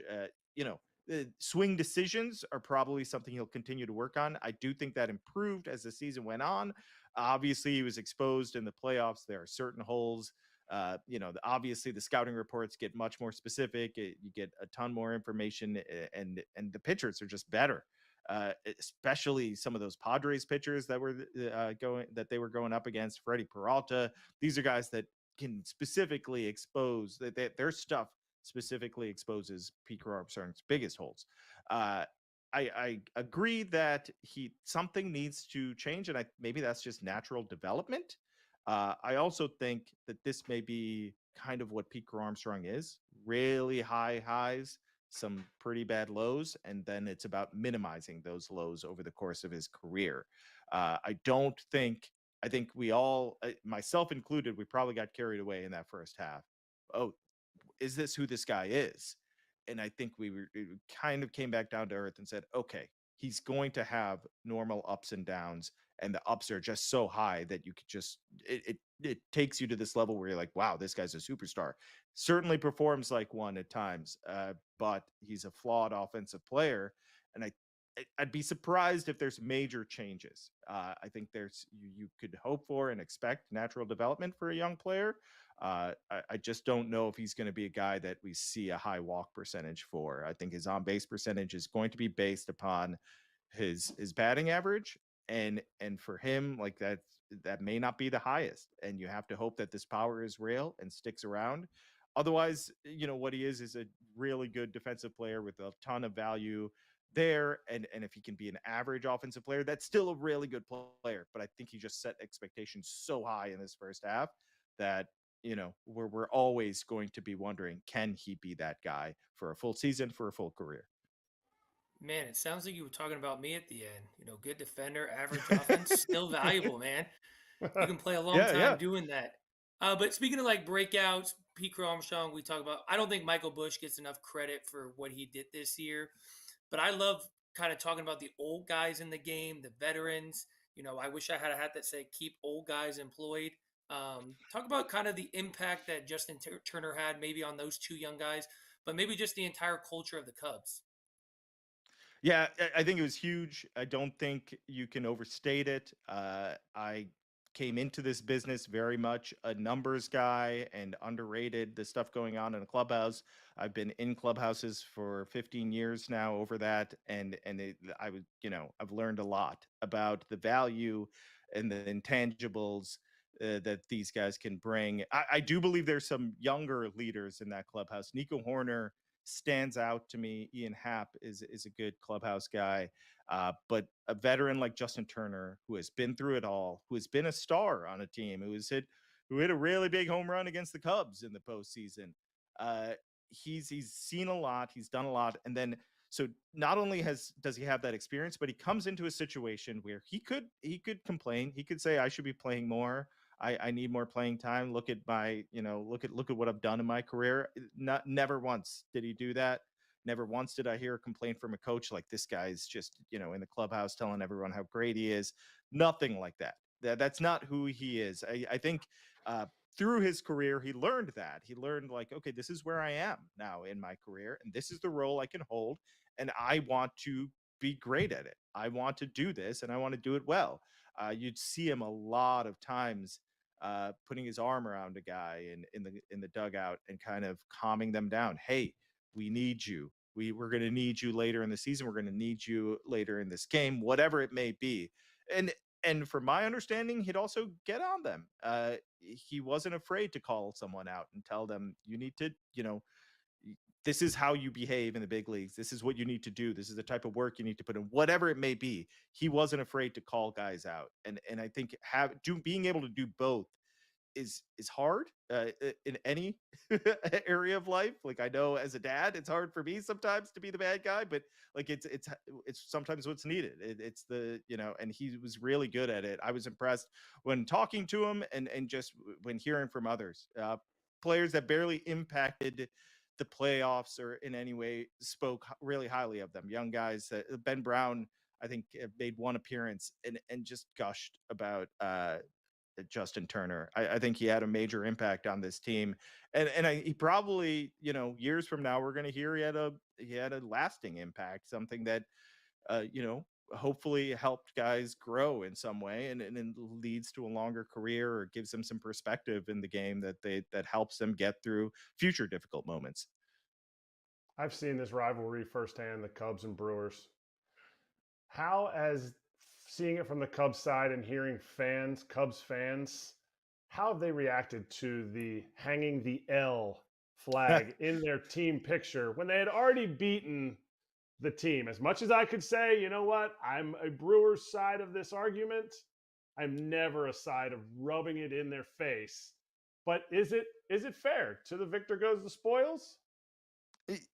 For me, it's kind of just like you win, you get to do what you want and celebrate how you want. I do think there are some fans that were like, what are you doing? Like, go, like you have, you beat us, just to enjoy it. Like, are we in your heads? Why are you still thinking about us even? Like, and I get that. Like, maybe they do obsess a little bit over, think too much about the Cubs. I mean, the Cubs are supposed to be the big bad Cubs. They're the big spenders. They're the ones that can do all these things. And the Brewers keep beating them. And they don't get much recognition. I think they're starting to. I've certainly changed my tune over the past few years. I used to say that they can't keep doing this. Guess what? They can. They're really good. That's a great organization, just so well run, and it's a model organization. More teams should look to them and say, how do they do what they're doing, and how can we replicate that? It's not easy. I can tell you that. It seemed a little over the top, but I just defer to, well, they won. So they get to do what they want. But I can certainly tell you that fans were annoyed by it and thought it was a little petty and thought it was a kind of like, what, wow, you can't get the Cubs out of your mind type situation. It was prepared. Someone has to have that sign ready to go. So they were prepped. Somebody was like, oh, I hope no one sees this if we lose. Yeah. There's a fan in the front row that always has it at Brewers games whenever the Cubs come in. So they took it from the fan. Yep. And then that's pretty organic. That seems harmless. I mean, they're singing New York, and all that with preparation it's fun. For these post-game ceremonies is the ultimate sign of confidence and belief in your team now. That's what I'm starting to gather, because I was witness firsthand the New York situation. That wasn't made up in the moment. That was kind of premeditated. So I think, much like you said, the Brewers, even though it was there, someone had the whereabouts to be like, when we win this game, I'm going to take that flag. So maybe that's the new sign of ultimate belief in your team and confidence, where you can already prepare these celebrations. Yeah, exactly. I mean, some Cubs fans that I guess forgot 2016 thought the best moment of their life was, for an inning shouting Freddie and him giving up a home run as if they were impacting the game. So whatever makes people happy these days, right? Sahadev, great stuff, great coverage. Awesome listening to Northside Territory and reading your articles in The Athletic throughout. And we'll be dialed in the offseason to see what happens. Thanks, man. Thank you. Thanks for having me on, guys. Take care. You too. Coming up next, after we tell you about Northside Territory with Sahadev and Patrick, which has fresh episodes all off season long, go check it out. We will talk about the Brewers advancing and taking on the Dodgers. Our NLCS preview coming up.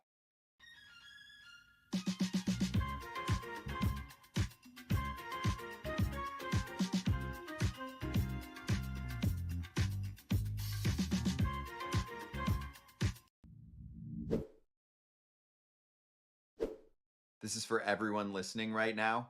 What are you wearing right now? And why isn't it MeUndies? Kratz, it is time for everyone to upgrade and get that super soft micro modal glory. So good that you don't want to take it off. The reason I'm stone facing you is because that's how soft they are. It's ridiculous. Like I don't even understand what kind of material it is. It's got to be something space age for your butt. Signature super soft micro modal fabric, breathable, stretchy, unbelievably cozy. And now you can even get glow in the dark, part of the Halloween line. Right now, as a listener of FT, you can get cozy and spooky for less with deals up to 50% off at MeUndies.com/foul. Enter promo code FOUL. That's MeUndies.com/foul. Promo code FOUL for up to 50% off MeUndies. Comfort that's made for fall. KP, right to you about Trey Yesavage opening up his press conference with a statement. He said, "It's sad to see that people close to me are being attacked for my performances on the field." He just wanted to stand out for the online trolls who are at an all-time high. I mean, it gets worse by the day, KP, so I don't really know what you can do besides telling everybody to just get off social media. And it sucks that you have to do that, but I don't think it's going to stop anytime soon. People are ridiculous. No, it's not going to stop. Good for him for, understanding he has a platform, biggest stage, microphone in front of him to kind of just go out and address it. Is it going to change anything? Sadly, no. But the worst is still yet to come. And I hate to say that because he's talking about the negative effect that his family's received, and he threw well. Just imagine if he doesn't pitch well, the type of kind of, things that are going to happen to him and his family. But it's a really sad reality we live in where everyone has so much access to not only you as the player, but our information is public. Everyone knows, my wife's name, my kid's name, my family members. They're all easy to find on social media too. So this is kind of a learning moment, not only for him, but his entire family as he's entering this arena of, being an elite pitcher and pitching in the major leagues. This is the negative effect of being a Major League Baseball player. 99% of it's great. This is the 1% that you just kind of have to deal with, not only you, but your family and your loved ones. Yeah. Tell your family not to read it. True that. Don't read it. Don't read it.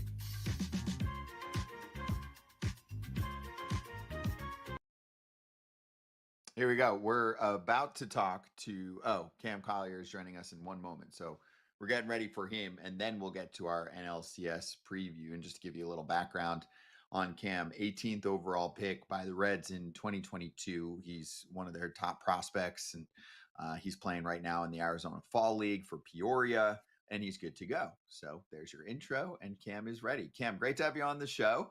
How's this? How was the season for you? Yeah, thanks for joining us, man. How was the season for you, and how are you liking Arizona so far? Yeah, the season went pretty well. A little backtrack with my injury, but it was a blessing in disguise, and got to get the double-A, got to see a lot of good competition, and got a lot better. Why do you say a blessing in disguise? Sorry about that, because it allowed me to work on those things that I needed to work on. It allowed me to get my body in a little better shape, and it allowed me to get some more hunger for the game. Yeah, that was kind of going to be my question. I'm someone who I've had 2 thumb surgeries in my career, and as much as it sucks not being on the field, and I've had a lot of other injuries too, but during that time, obviously you get that reflection period of missing the game, and it makes you hungry. But I found the most important thing was that time away from hitting and throwing and all the skill stuff to just better my body. What were sort of the things that you kind of identified as things, whether it was flexibility, leg strength, core strength? What were some of the things you kind of focused on during that rehab process? Yeah, for me it was a lot of flexibility. I made the move over to first base this year, so I wanted to make sure that my hamstrings were strong enough for me to be able to stretch, and then I wanted to get my stamina up. So a lot of running, stuff like that, a lot of just a lot of maintenance stuff I really needed. How is somebody that has always had so much success in his career have, because you had an injury, you still were out there playing, you still almost played 100 games. How do you deal with, I don't want to say failure, because you look at my stats and that's failure compared to your stats, but how do you deal with it? Because you've never been up against anything. You dominated so much in high school. You graduated 2 years early. You were in junior college basically you should have been a junior in high school. Like, how do you deal with that where you're like, you look up at the board and you're like, how do I not have 20 pumps? How do I not have, like, these dudes are not that much better than the other guys I was facing, but I go through struggles. How did you deal with that? You know, I had to come to the realization that you know, these guys are the best of the best too, and sometimes they're gonna get you, but you just have to capitalize on the times you get them. And once I realized that once you're going out there every day, you're gonna struggle. You just got to go out there and go get it every day. It allowed me to finally stop looking at the board. Yeah, you're down in the Arizona Fall League. Obviously, there's got to be a heightened sense of motivation, especially when your team's successful. You watch them make them to the playoffs. What sort of things do you feel like you're down there working on that's going to put you in the best position to hopefully have an opportunity, at least, put your hat in the ring to maybe break camp with the team next year? Yeah, I'm just trying to just make sure my defense is right. You know, at the highest level, you got to be automatic in the infield, and you got to know how to situational hit. So I'm just trying to work on those little things, trying to learn how to get a bunt down, trying to learn how to move a runner, trying to learn how to pick everything out of the dirt, be in the right spots. Is this forever? Is first base forever? Because If it is, I'm happy. You know, I'm pretty decent over there, so I don't mind it. okay, but which do you like better? And you might not be as comfortable at first, but like, to me, third base, like, I feel like you kind of like gotta, like, you can, because you're a young guy, you're athletic, you bang from the left side as a third baseman, it feels like woo, and then you go to first and it feels like, okay, another left-handed first baseman. Do you feel that way, or are you like, no, like, I'm owning this and I want to do it because the organization thinks I'm better at first? You know, I take it. I kind of own it because you know it just gives me another opportunity to be the best defender over there. Like and allows me to get to know heights, allows me to get to know another position. You know, it's a different side, so it's been pretty fun. This isn't a question, is more of me giving you some advice. The Arizona Fall League obviously brings the best competition to one place, but it's strategically located in Scottsdale, Arizona, which comes with a lot of temptation. So what I'm trying to tell you is this is just preparing you for what life in the big leagues is going to be like. So stay out of trouble, because I know how fun Scottsdale can be. Of course. KP, were you out there? I lived there. I lived there for 8 years. I played in the Arizona Fall League. I know how fun Scottsdale could be, especially this time of year. The weather's great. People want to go out. I'm not telling you not to go out. I'm telling you just be smart, because this is just temptation island. And as you get to the big leagues, the temptation becomes more and more. So I think it's strategically put there to kind of weed the guys out. And I always just try to remind people, don't give people a reason not to believe in you or call you up or think you're the right guy for the job. So this is strategic. I'm just giving you a friendly heads up, player to player. Thank you. I'm. It's a blessing. I'm still 20, so I can't even go out there yet. Hey, you're Thank lucky. you for the heads up. Cam, do you like video games?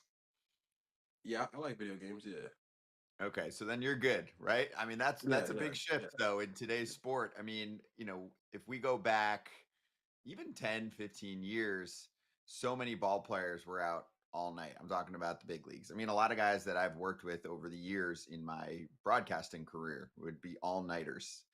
There's not as much of that. And I think video games is a big part of it. So do you feel like a lot of the players that you're around really bond through video games? And are there other things hobby-wise that guys bond with, and, just talking about anything off the field in life in the clubhouse?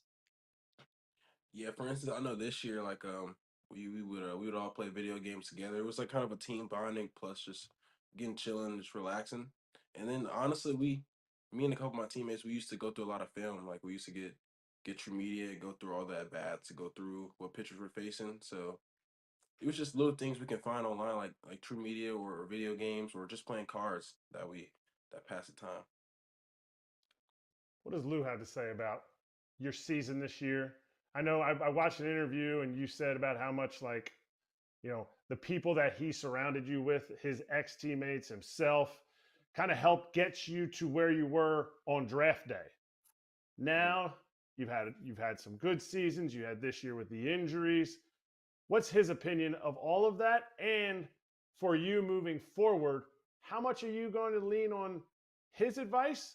But also, hey, you know what? You got to be coachable at the team that you're at and leaning on those coaches. Yeah, he always preaches be a sponge, listen to these guys trying to help you, and I always try to take that into account, take that into spring training and be a sponge and not only listen to the coaches, listen to the older players just to pick their brains and then for instance with the season, my dad said it's just a learning curve. He said he's proud of me and he wants me to just continue, just go out there and get better as a player and a person on and off the field. Speaking of your dad, is there a moment that you remember being a youngster, whether it's in a clubhouse or seeing your dad play, that kind of stands out? It kind of sucks to the point to like when he retired, I was just born, but he always showed me his highlight tapes, so we used to go through the highlight tapes and check that out. It was pretty cool. Yeah, I'm gonna be that dad too. I'm gonna relate to that. I mean, my kids are. I just got done playing this year. My daughter's 8 years old. My son's 5, and I got a newborn who doesn't even know me as a baseball player. But I'm definitely gonna be that dad who's gonna be like, "Dad played. Check these out." You got some good highlights too. You got some good highlights to show. Thank you. Yeah. KP's got some good highlights to show his kids. Yeah. So who talks the most smack? Who talks the most smack though? Because you don't got, I think I looked it up. What does your dad have? 8 big league dingers? You got 0. And I used to talk tons of smack on anybody that had 0 home runs in the big leagues, knowing that probably one day they're going to have like 100 or 200 big league homers. Who talks the most smack between the two of you? Of course, him. We'd be in the cage and he'll be like, how many days in the big leagues you got? I'm like, 0. I got 0. I got 0. So I gotta eat that. But day one, I'm gonna have a countdown for him. Okay. So you know how many days he has, you know how many home runs he has. You could get like a little board where you like peel the number back and be like, 7 more, Dad. 7 more. Yeah. Did you watch the Reds playoff run or run to the playoffs? And then obviously, it was a quick 2 and out, but did you watch that as a Reds minor leaguer? I'm always intrigued at how guys in the minor league system are like, either they're like, screw the big league team, they don't want to have anything to do with me, I'll change the team when I get there, or is it like, oh, sick, like I see Sal's up there, oh, sick, I see Steer's going to be there for a while, for those guys that you could end up playing with here in a year or two? We used to watch all the games, especially when it was time for them to close it out, and especially since when my boy got up there, and it was exciting to watch. Like that series with the Brewers and even the Mets one, it was pretty cool to watch. Just watch those guys go out there and win and play as a team. It was pretty fun to watch. All right, what did you think of Sal? What did you think of seeing Sal doing what he's doing with the confidence that he was doing it with? Because he was on the show here. I loved having him on the show, and I love watching his game. It's just like it's like an old dude playing in a young man's body. Hey, Sal's played with that confidence since I played with him in Daytona. He's always been a dog, man. He's always been somebody I've loved playing across the field from and playing with and playing in the same lineup. And I wasn't even surprised when he got up there and kept doing his thing because he talks about it. He talks about going out there and dominating. So I had the faith that he would to go do it for sure. I love that. And it's inspirational. But yeah, he's a fun personality. I'm excited for you to get up there eventually. And Sal, there's a nice young nucleus, and also great to talk to you guys. You guys have great personalities. Cam, this was fun. Hope you enjoyed it. Thank you for joining us. Enjoy the Arizona Fall League. And I know you're one of the youngest dudes out there. So yeah, make the youngsters proud. Go do it. Yes, sir. Thank you, guys. Do your thing. Thank you. All right, FT fam, that's Cam Collier, Red System. We'll see him in the bigs soon. You can check him out at the Arizona Fall League if you're out there.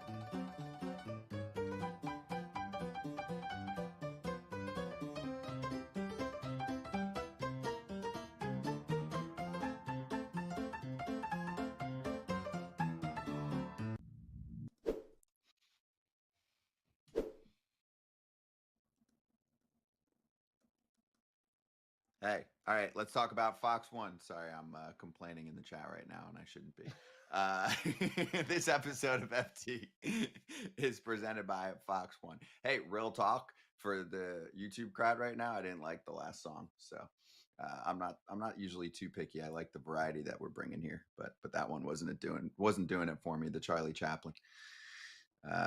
Anyway, let's talk about Fox One for a moment. The app is there for you. 7-day trial. It's free at fox1.com. This is the time to give it a shot because you're probably a baseball fan if you're watching or listening to us. And that means, yes, use your phone. Oh, good. KP, hit the QR. I'm on. And I'm getting it. Yes, you are getting the Mariners taking on the Blue Jays. You get that whole series. And then, of course, the World Series is on Fox. So go check it out. Later in the week, we'll tell you about some of the other exciting content that is within the app besides sports too. I mean, I'm sure AJ will be very excited to tell us about some of the sitcoms and anything else that he's finding in there. They've got live goats. Start your 7-day free trial today. Smack the QR code on the screen. Let's bring it back for a moment here. Have you guys been seeing Pat Murphy really throughout the entire postseason put on a show with his quotes? Like he's quoting Shakespeare. Also, KP, he does this thing where he has anyone new to the media conference, the press conference, introduce themselves. So like a day or two ago, he had the Japanese media do it for the first time. And since there's so many of them more for the Dodgers side. So we had 25 Japanese reporters stand up and introduce themselves. So people say when Pat Murphy comes in for his daily chat with the press, brace yourselves. It's going to be a while.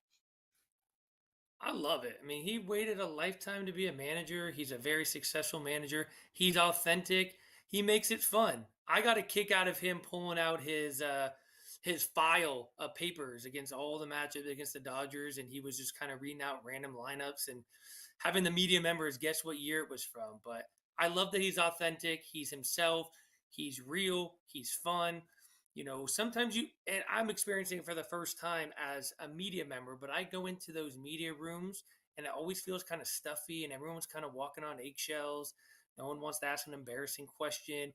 The answers you're getting typically from the players are very buttoned up. So he just makes it fun.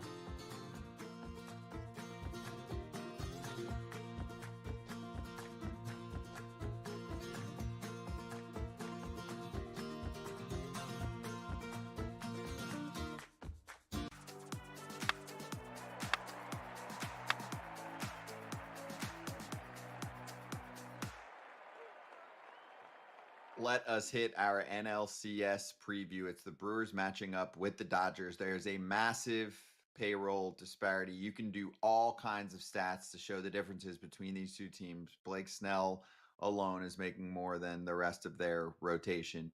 So, Kratz, I'll start with this.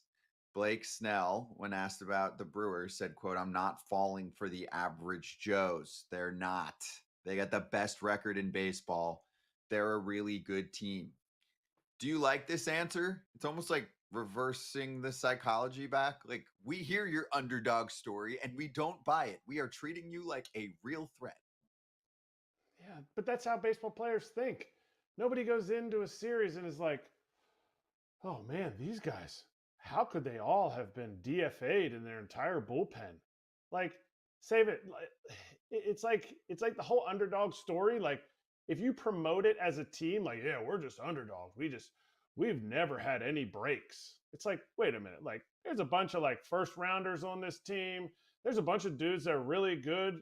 Freddie Peralta's probably going to be top 3, if not definitely top 5 in the Cy Young voting. Like, they're a good team. They had the most wins. The Dodgers played the exact same teams that they played. Now, not as many in the Central, but they played the exact same teams and they did not have a better record than the Brewers. So like the underdog story, the average Joes calls themselves the above average Joes, I think is what Pat Murphy called them, but it's that like you can't as a opponent. No, you're not falling for that. The okey doke. Yeah, the Miz throws 104 KP. That doesn't sound like an average Joe to me. Barely gets by. Yeah, I want to try to make a very like a sloppy sentence here, because that's what it feels like. The underdog's the favorite, the favorite's the underdog, the Joes versus the pro. Like, who even knows? It's a fun storyline, because maybe the betting favorite is maybe the Dodgers, but the other team had the best record. They're calling themselves the average Joes. The Dodgers are the super team, but they're playing on the road. It just makes for great theater. But none of the players are really buying into it, because when the first pitch happens, they're just trying to beat each other up. Here's what stands out to me, Kratz. These two teams are incredibly different in every way. It's not just that the Dodgers spend a ton and the Brewers obviously don't. They're the smallest TV market in the sport. The Brewers make more contact. The Dodgers have more pop. The Dodgers have the traditional starting rotation lined up like this. The Brewers were going bullpen game in game 2. You'll see bullpen games, I'm sure, plenty in this series. They're going to do that all the way until they get knocked out. I mean, I would say the traditional reliever setup for the Brewers is in better shape than the Dodgers. The Dodgers have had to get creative so far in this postseason and probably will have to continue to do so. There are countless differences. These two teams look nothing alike. So why are we even playing the game? Why don't we have a salary cap that will just allow everybody to spend the same amount so that all the teams can look exactly the same? No. You build your team differently. I'm sure there are things or players that the Dodgers would be like, we would love to have a young Jackson Chourio in our outfield. We would love to not have to spend on this guy because we could have that guy. Like, this is the name of the game. Like, you both made it to this point. One team that is the underdog, that is the not the betting money, is the team that won more games. So if you're the Brewers, you can't say, wow, we're just neat, grand, happy for being here. And if you're the Dodgers, you can't say, oh man, we're going to walk all over these nerds because they have no shot because their TV market is smaller. No, it's about who comes out, executes in each situation, will move on. Whoever wins 4 games before the other one does will move on. And it's going to be about execution, pitchers making their pitches, not about the size of their wallets. I mean, did you see the regular season series? And I know it's not the biggest factor in the world, but the Brewers took all 6 games. No, I mean, I think it's real. I mean, I know the playoffs and the regular season are different, but when you are, quote unquote, this underdog, and you're going up against a big bad wolf, you got to have this internal belief that you can beat the team. And the fact that you swept them tells you that regardless of what anyone else thinks about us outside of this room, we know and we've proved that we could beat them. And we actually haven't even lost to them this year. So they do believe that they are the better team going in. They can play the media game, the narrative, and all this stuff. But inside those clubhouse walls, there's not a single person that does not believe that the Brewers are better than the Dodgers. And they proved it in the regular season. But that being said, you throw all that out the window. It's the playoffs. You don't accidentally wake up in the AL or NLCS. Both of these teams deserve to be here. And like Kratz said, if you wanted to build every team the same, put a salary cap in. If you thought something would happen, play the game in a simulator. But that's not how baseball works. We're going to find out here in a few short hours who's going to be a better team, who's going to win a series. Yep. Okay, let's get to some decision making in this series. I mean, with the Brewers, it's a cavalcade of how they're lining up pitching. It's almost too complicated to get into with just a few minutes to go. I think the Dodgers side is simpler, and we did get news, of course, that Snell starting game 1, Yamamoto starting game 2. They wouldn't commit to when Ohtani would pitch in this series, but they did say at some point he's going to pitch in this series. Dave Roberts was asked if offense from Shohei in the last round was a concern. Remember, this is the first time Shohei's ever pitching in a postseason, and it hasn't affected him often in the past in the regular season, but this is a different battle when we're talking about October baseball. they pointed more to the fact that they would have Snell and Yamamoto lined up normally, and then later on in the series as well. It sounds like maybe Ohtani only gets one start in a best of 7. KP, do you like the way that this is lining up for the Dodgers? Once again, every roster is created differently, but the luxury the Dodgers have is they have an abundance of starting pitching. This is what makes sense for them.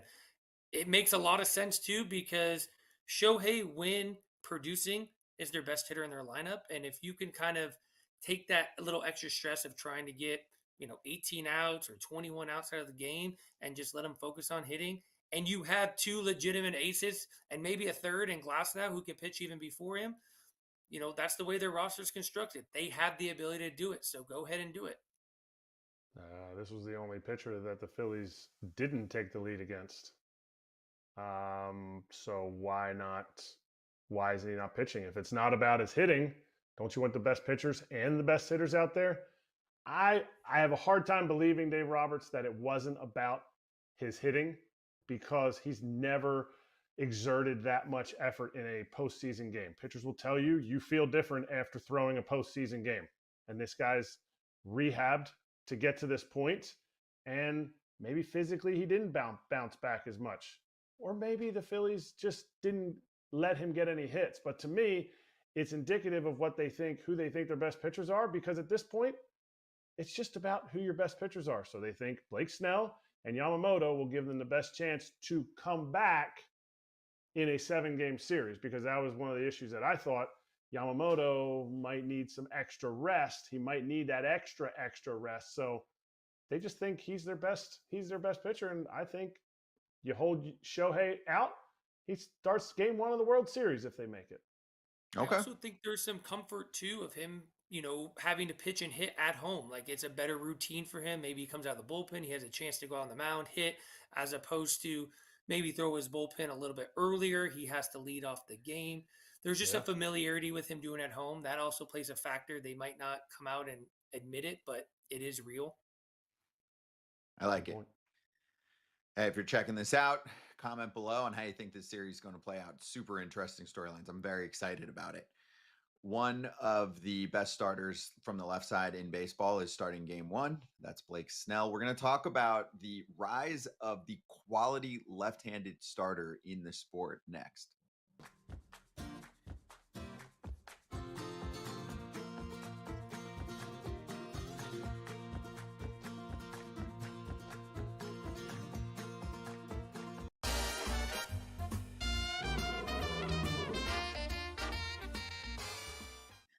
Friday was a great day. Wow. Look at us. The full sweep. Nice job. Very nice. Thank you for the big check. What? Go ahead. No, thank you for the big check, producer lady. Yeah. Love really that nice. we got a big green check. Beautiful. Because sometimes we get a big X when we're all wrong, but we were all right. For me, I was cracking up. I forgot to text this in our group chat, but Kratz, I went under 5.5 runs. The game went 15 innings, and I still hit. Best hit ever. It wouldn't have happened in the regular season. Regular season, that might have been like a 9-8 game, because they would have just kept putting. As soon as you get the under in a regular season extra inning game, you're like, oh. You were very confident. We were all very confident of that pitching matchup, that there wasn't going to be a lot of runs, maybe a couple more barrels. And luckily, like I said on the last show, it's not a statistic you can bet on, but we knew there wasn't going to be a lot of runs scored. There was a lot of jam jobs. You were exactly right, KP. Yeah. Jam sandwiches. Yeah. Yep. The one I was most concerned about, KP, was for you. I love Scooble to death, but he did give up 1 run, and then I'm like, he's going to go way longer in this game. Maybe he gives up 1 more run, 1 home or whatever, right, and still goes 8 or something. But you held off, so you were good. That was fun to watch, rooting for the boys. Anyway, let's show World Series odds, shall we? And then we'll get to our picks in the next go round here. We've got the Dodgers now clocking in at plus 120 to win the World Series. The value is gone.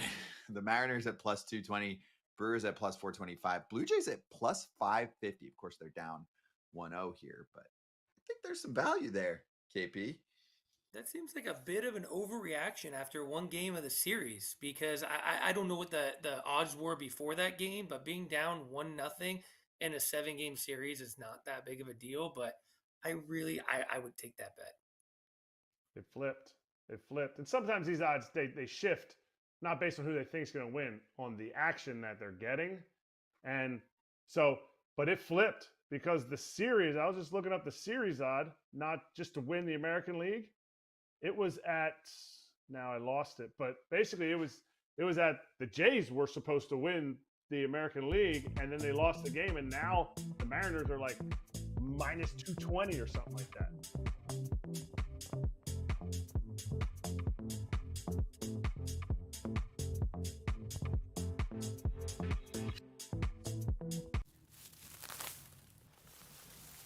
And then we wanted to get to this article for a while. Year of the Southpaw, inside the surge of MLB's dominant and historic left-handed pitching. It's in The Athletic, written by Stephen Nesbitt. Of course, it applies here in the postseason, as 5 of the top 7 starting pitching ERAs in baseball this year belonged to left-handed starters. How many starts do left-handed pitchers make up in baseball? We're down to about a quarter of starts. The ERA discrepancy this year, as we're looking at some of the top starters in the sport and how many of them are left-handed. 3.73 ERA for lefties, 4.30 for righties. It's the greatest differential since ERA became an official stat in 1913, and it's not even close how much of a difference it is. By adjusted ERA, it's the most dominant left-handed season in the modern era. You're looking at other year comparisons, and they're from like way back. Some of the years you're looking at is like, oh, the next closest, like 1924. It's that crazy. And they went over reasons. But let's start there, KP. Why is left-handed pitching getting more scarce but more dominant?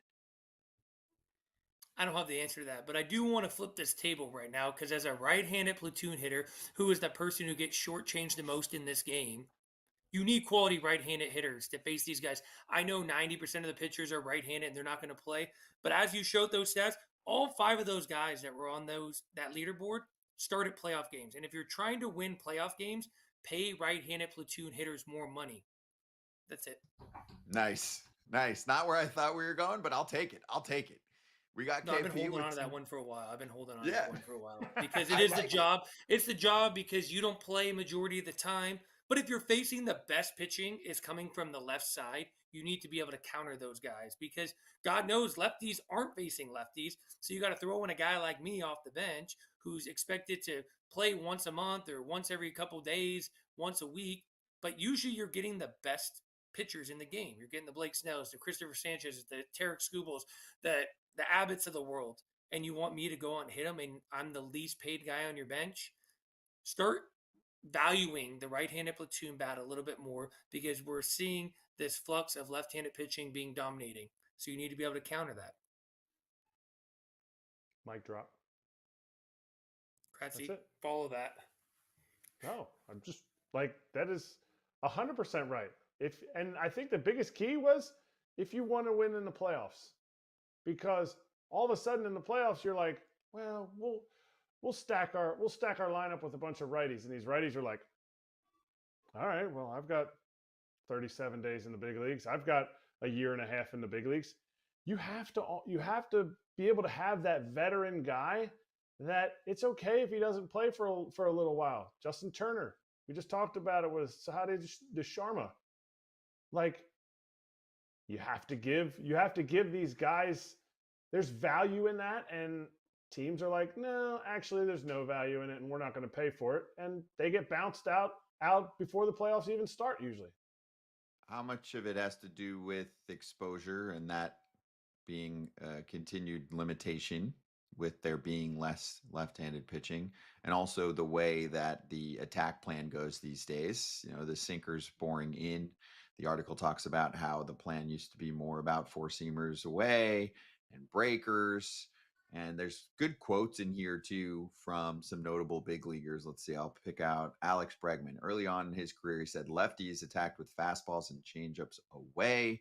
Now they're coming up and in. Really good four-seam fastballs in. So it's lefties getting better against lefties, which is already a problem. It's left-handed pitchers getting better against right-handed hitters. Is that what you're seeing, KP, to solve why it's such a problem for bats to be able to solve left-handed pitching and why it's becoming such a hot commodity again? They're evolving. Like you said, I mean, you weren't seeing also the high velocity from the lefties. It was maybe one guy you would see through really hard, but now they've just learned how to do different stuff. Like Bregman said, it used to be kind of this fastball way, change up off attack. Now you have guys that just constantly shove cutters in. They'll throw the four seam up and in. Then they'll throw the change up away. You know, they've gotten better at using all four quadrants of the plate. It used to be kind of predictable. You were going to get a fastball changeup guy, or you would get a fastball slider guy. Now most of these guys have all four pitches, so it makes it really hard to cover an entire part of the plate. Yeah, the lefties were. I mean, think about when I first got called up to the big leagues. On our team, we had Zach Duke, Paul Mahone, and I remember Carlos Lee was playing for the Astros, who were still in the National League, and he was like, "Hey, where is all the?" He said, "Where is all the guys who throw 86?" He said, "Now everybody throws hard." And his teammate goes, "Wait till we play the Pirates. They got a bunch of guys that throw slow." Like those lefties used to get opportunities to come up. And I'm not saying those guys weren't good. It was just that they don't have the stuff that guys have now. Before it was like left-handed. Let me see. Can you pitch? Yep, you have a pulse, Yep. so you can pitch. Now it's like you're left-handed. It's cool, but if you don't throw 95, like, sorry, we can't really use you. Last licks, 30 seconds here. I know AJ wanted to talk about this too, but he's not here today. He talked about lefties throwing BP or anything else that can try to counter this and get you prepared. Is there a way to prepare better for this? I mean, that's a good start. Left-handed BP thrower wouldn't hurt. Okay. Also pay right-handed hitters a little bit more, the platoon guys. That would help. Yep. Okay, there you go. Well, anyone else have thoughts, let us know. But really good article, and it's pretty long, but it was fascinating. I got through it in a few minutes. You can speed through all the cool numbers in there if you want to check it out. Good job by Stephen Nesbitt. Slap Hands coming up next. Then we get ready for a game that we'll do a post-game show for.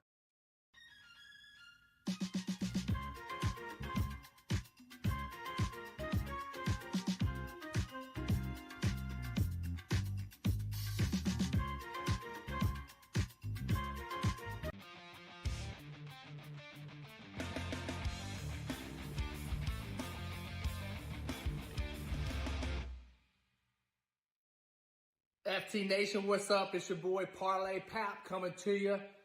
I'm not going to do a parlay today. I think parlays are too hard to hit in the playoffs, so I'm just going to stick with Pick'em Pap, and let's get that cheese, and let's start off with the over, the Mariners, and the Blue Jays, and they getting even money. So anytime I get even money, I'm going to take it. We're going to put 100 on it. It's plus 100 even money, so let's get that easy cheese, baby.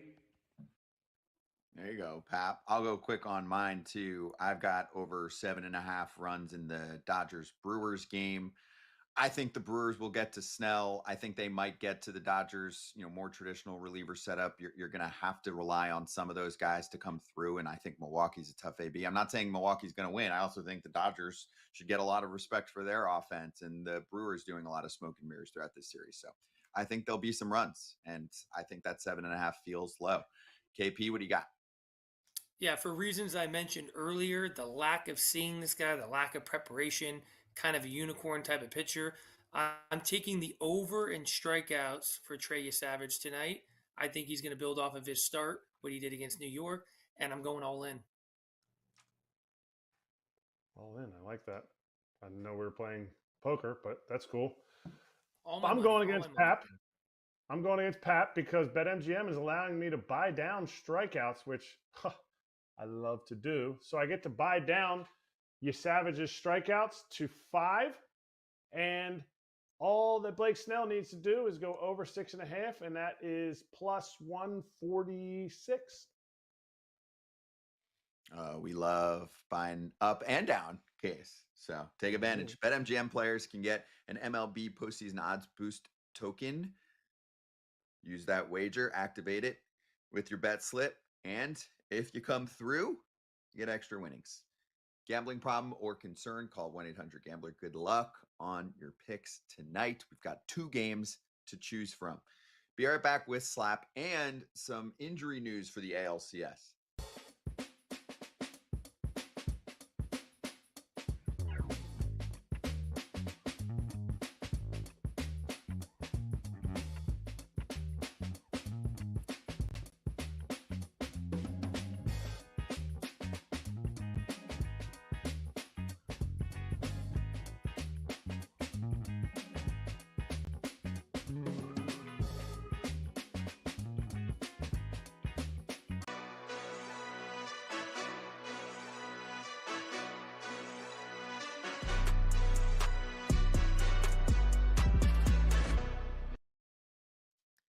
Let's slap, and we will point out that Anthony Santander is out of the lineup for game 2 for Toronto. He is dealing with back tightness, KP. We also learned earlier today that Nathan Lucas should be okay, as he dealt with that tough little foul tip off the knee. Kratz and me last night were like, I hope that's not a Christian Yelich kneecap situation. It wasn't. No fracture there. But thoughts on this change? Yeah, I was trying to look and see who they replaced him with. I was seeing if Nathan Lucas was in there. It looks like he's batting second.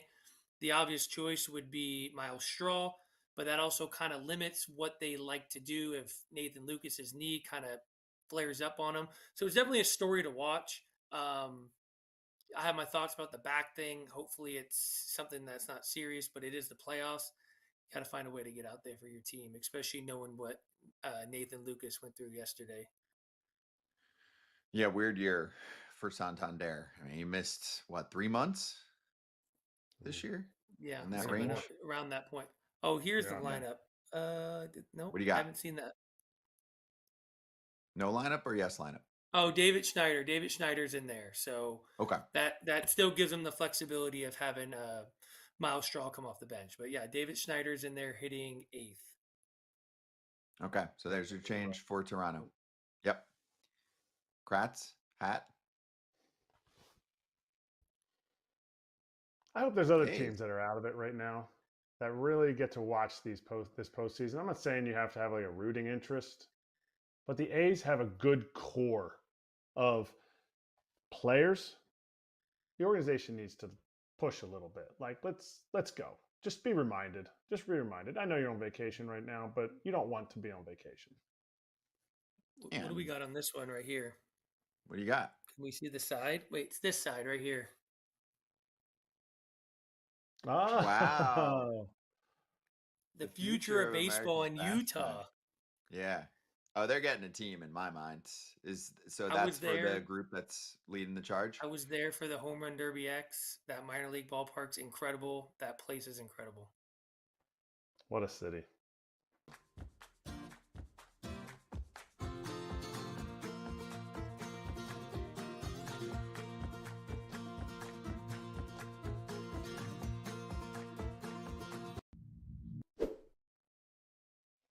FT bonus time presented by Fox One. 3 more minutes here, and then we actually will have Trevor May's MayDay, a special edition, live coming up to talk about the postseason matchups. So you'll get Trevor, there he is, talking about ALCS and NLCS, our pitching guru.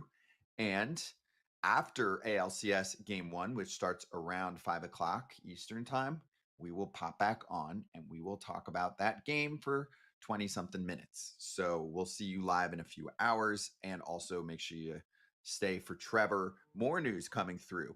Aaron Ashby is starting tonight. He pitches every day for Milwaukee Kratz. Interesting. We'll see. I think his arm slot's a little high. I saw Robert Gasser is on the roster. His arm angle is like at 28%, which is like keeps Shohei from like his production's way down, and Ashby's a little bit of a higher arm angle. So it's interesting. We'll see if they deploy it. But I think it's Quinn Priester's day. I think Quinn Priester is the one that comes out after this, in my opinion. his chance to recover too. Is this a Max Muncy thing? Starts the game, doesn't start the game. Obviously, goes through the first 4 guys, 2 left-hand hitters. Do you move Muncy down the lineup, hoping he doesn't face the lefty, knowing they're probably going to go there? Or do they go with that Kike Hernandez kind of platoon? Luckily, he can kind of move to the outfield. But I like a little gamesmanship early on. Let's see where they're at. We'll see. And Priester struggled in the first inning last time around, right? He never loses, though. He never loses. When he starts. Except he last just one. did. Except last one. Yeah, when he starts. Except When he last starts, one, he never yeah. loses. So he's 0-1. That was right. He's 0-1. That was game 3 with Priester, right? When he ran into trouble. Yes. And the Cubs stopped the Brewers. So we'll see if the home version of Quinn Priester works. It was great. I mean, you see this often from managers, but you really got to lip read on Pat Murphy, kind of telling him, hey, going to need you later on. He was right. I'm sure we'll see some Priester for this game 1. Although the Brewers have thrown all kinds of surprises at us. So we'll see what they roll with. And one more reminder in terms of FT Network bringing you coverage on our way out here. Dodgers territory will be live post Dodgers Brewers. So you get us after game 1. You get Alana and Clint after game 2. And then we'll keep announcing what our plans are for the rest of the week with post-game shows. We'll eventually get to some of the NLCS matchups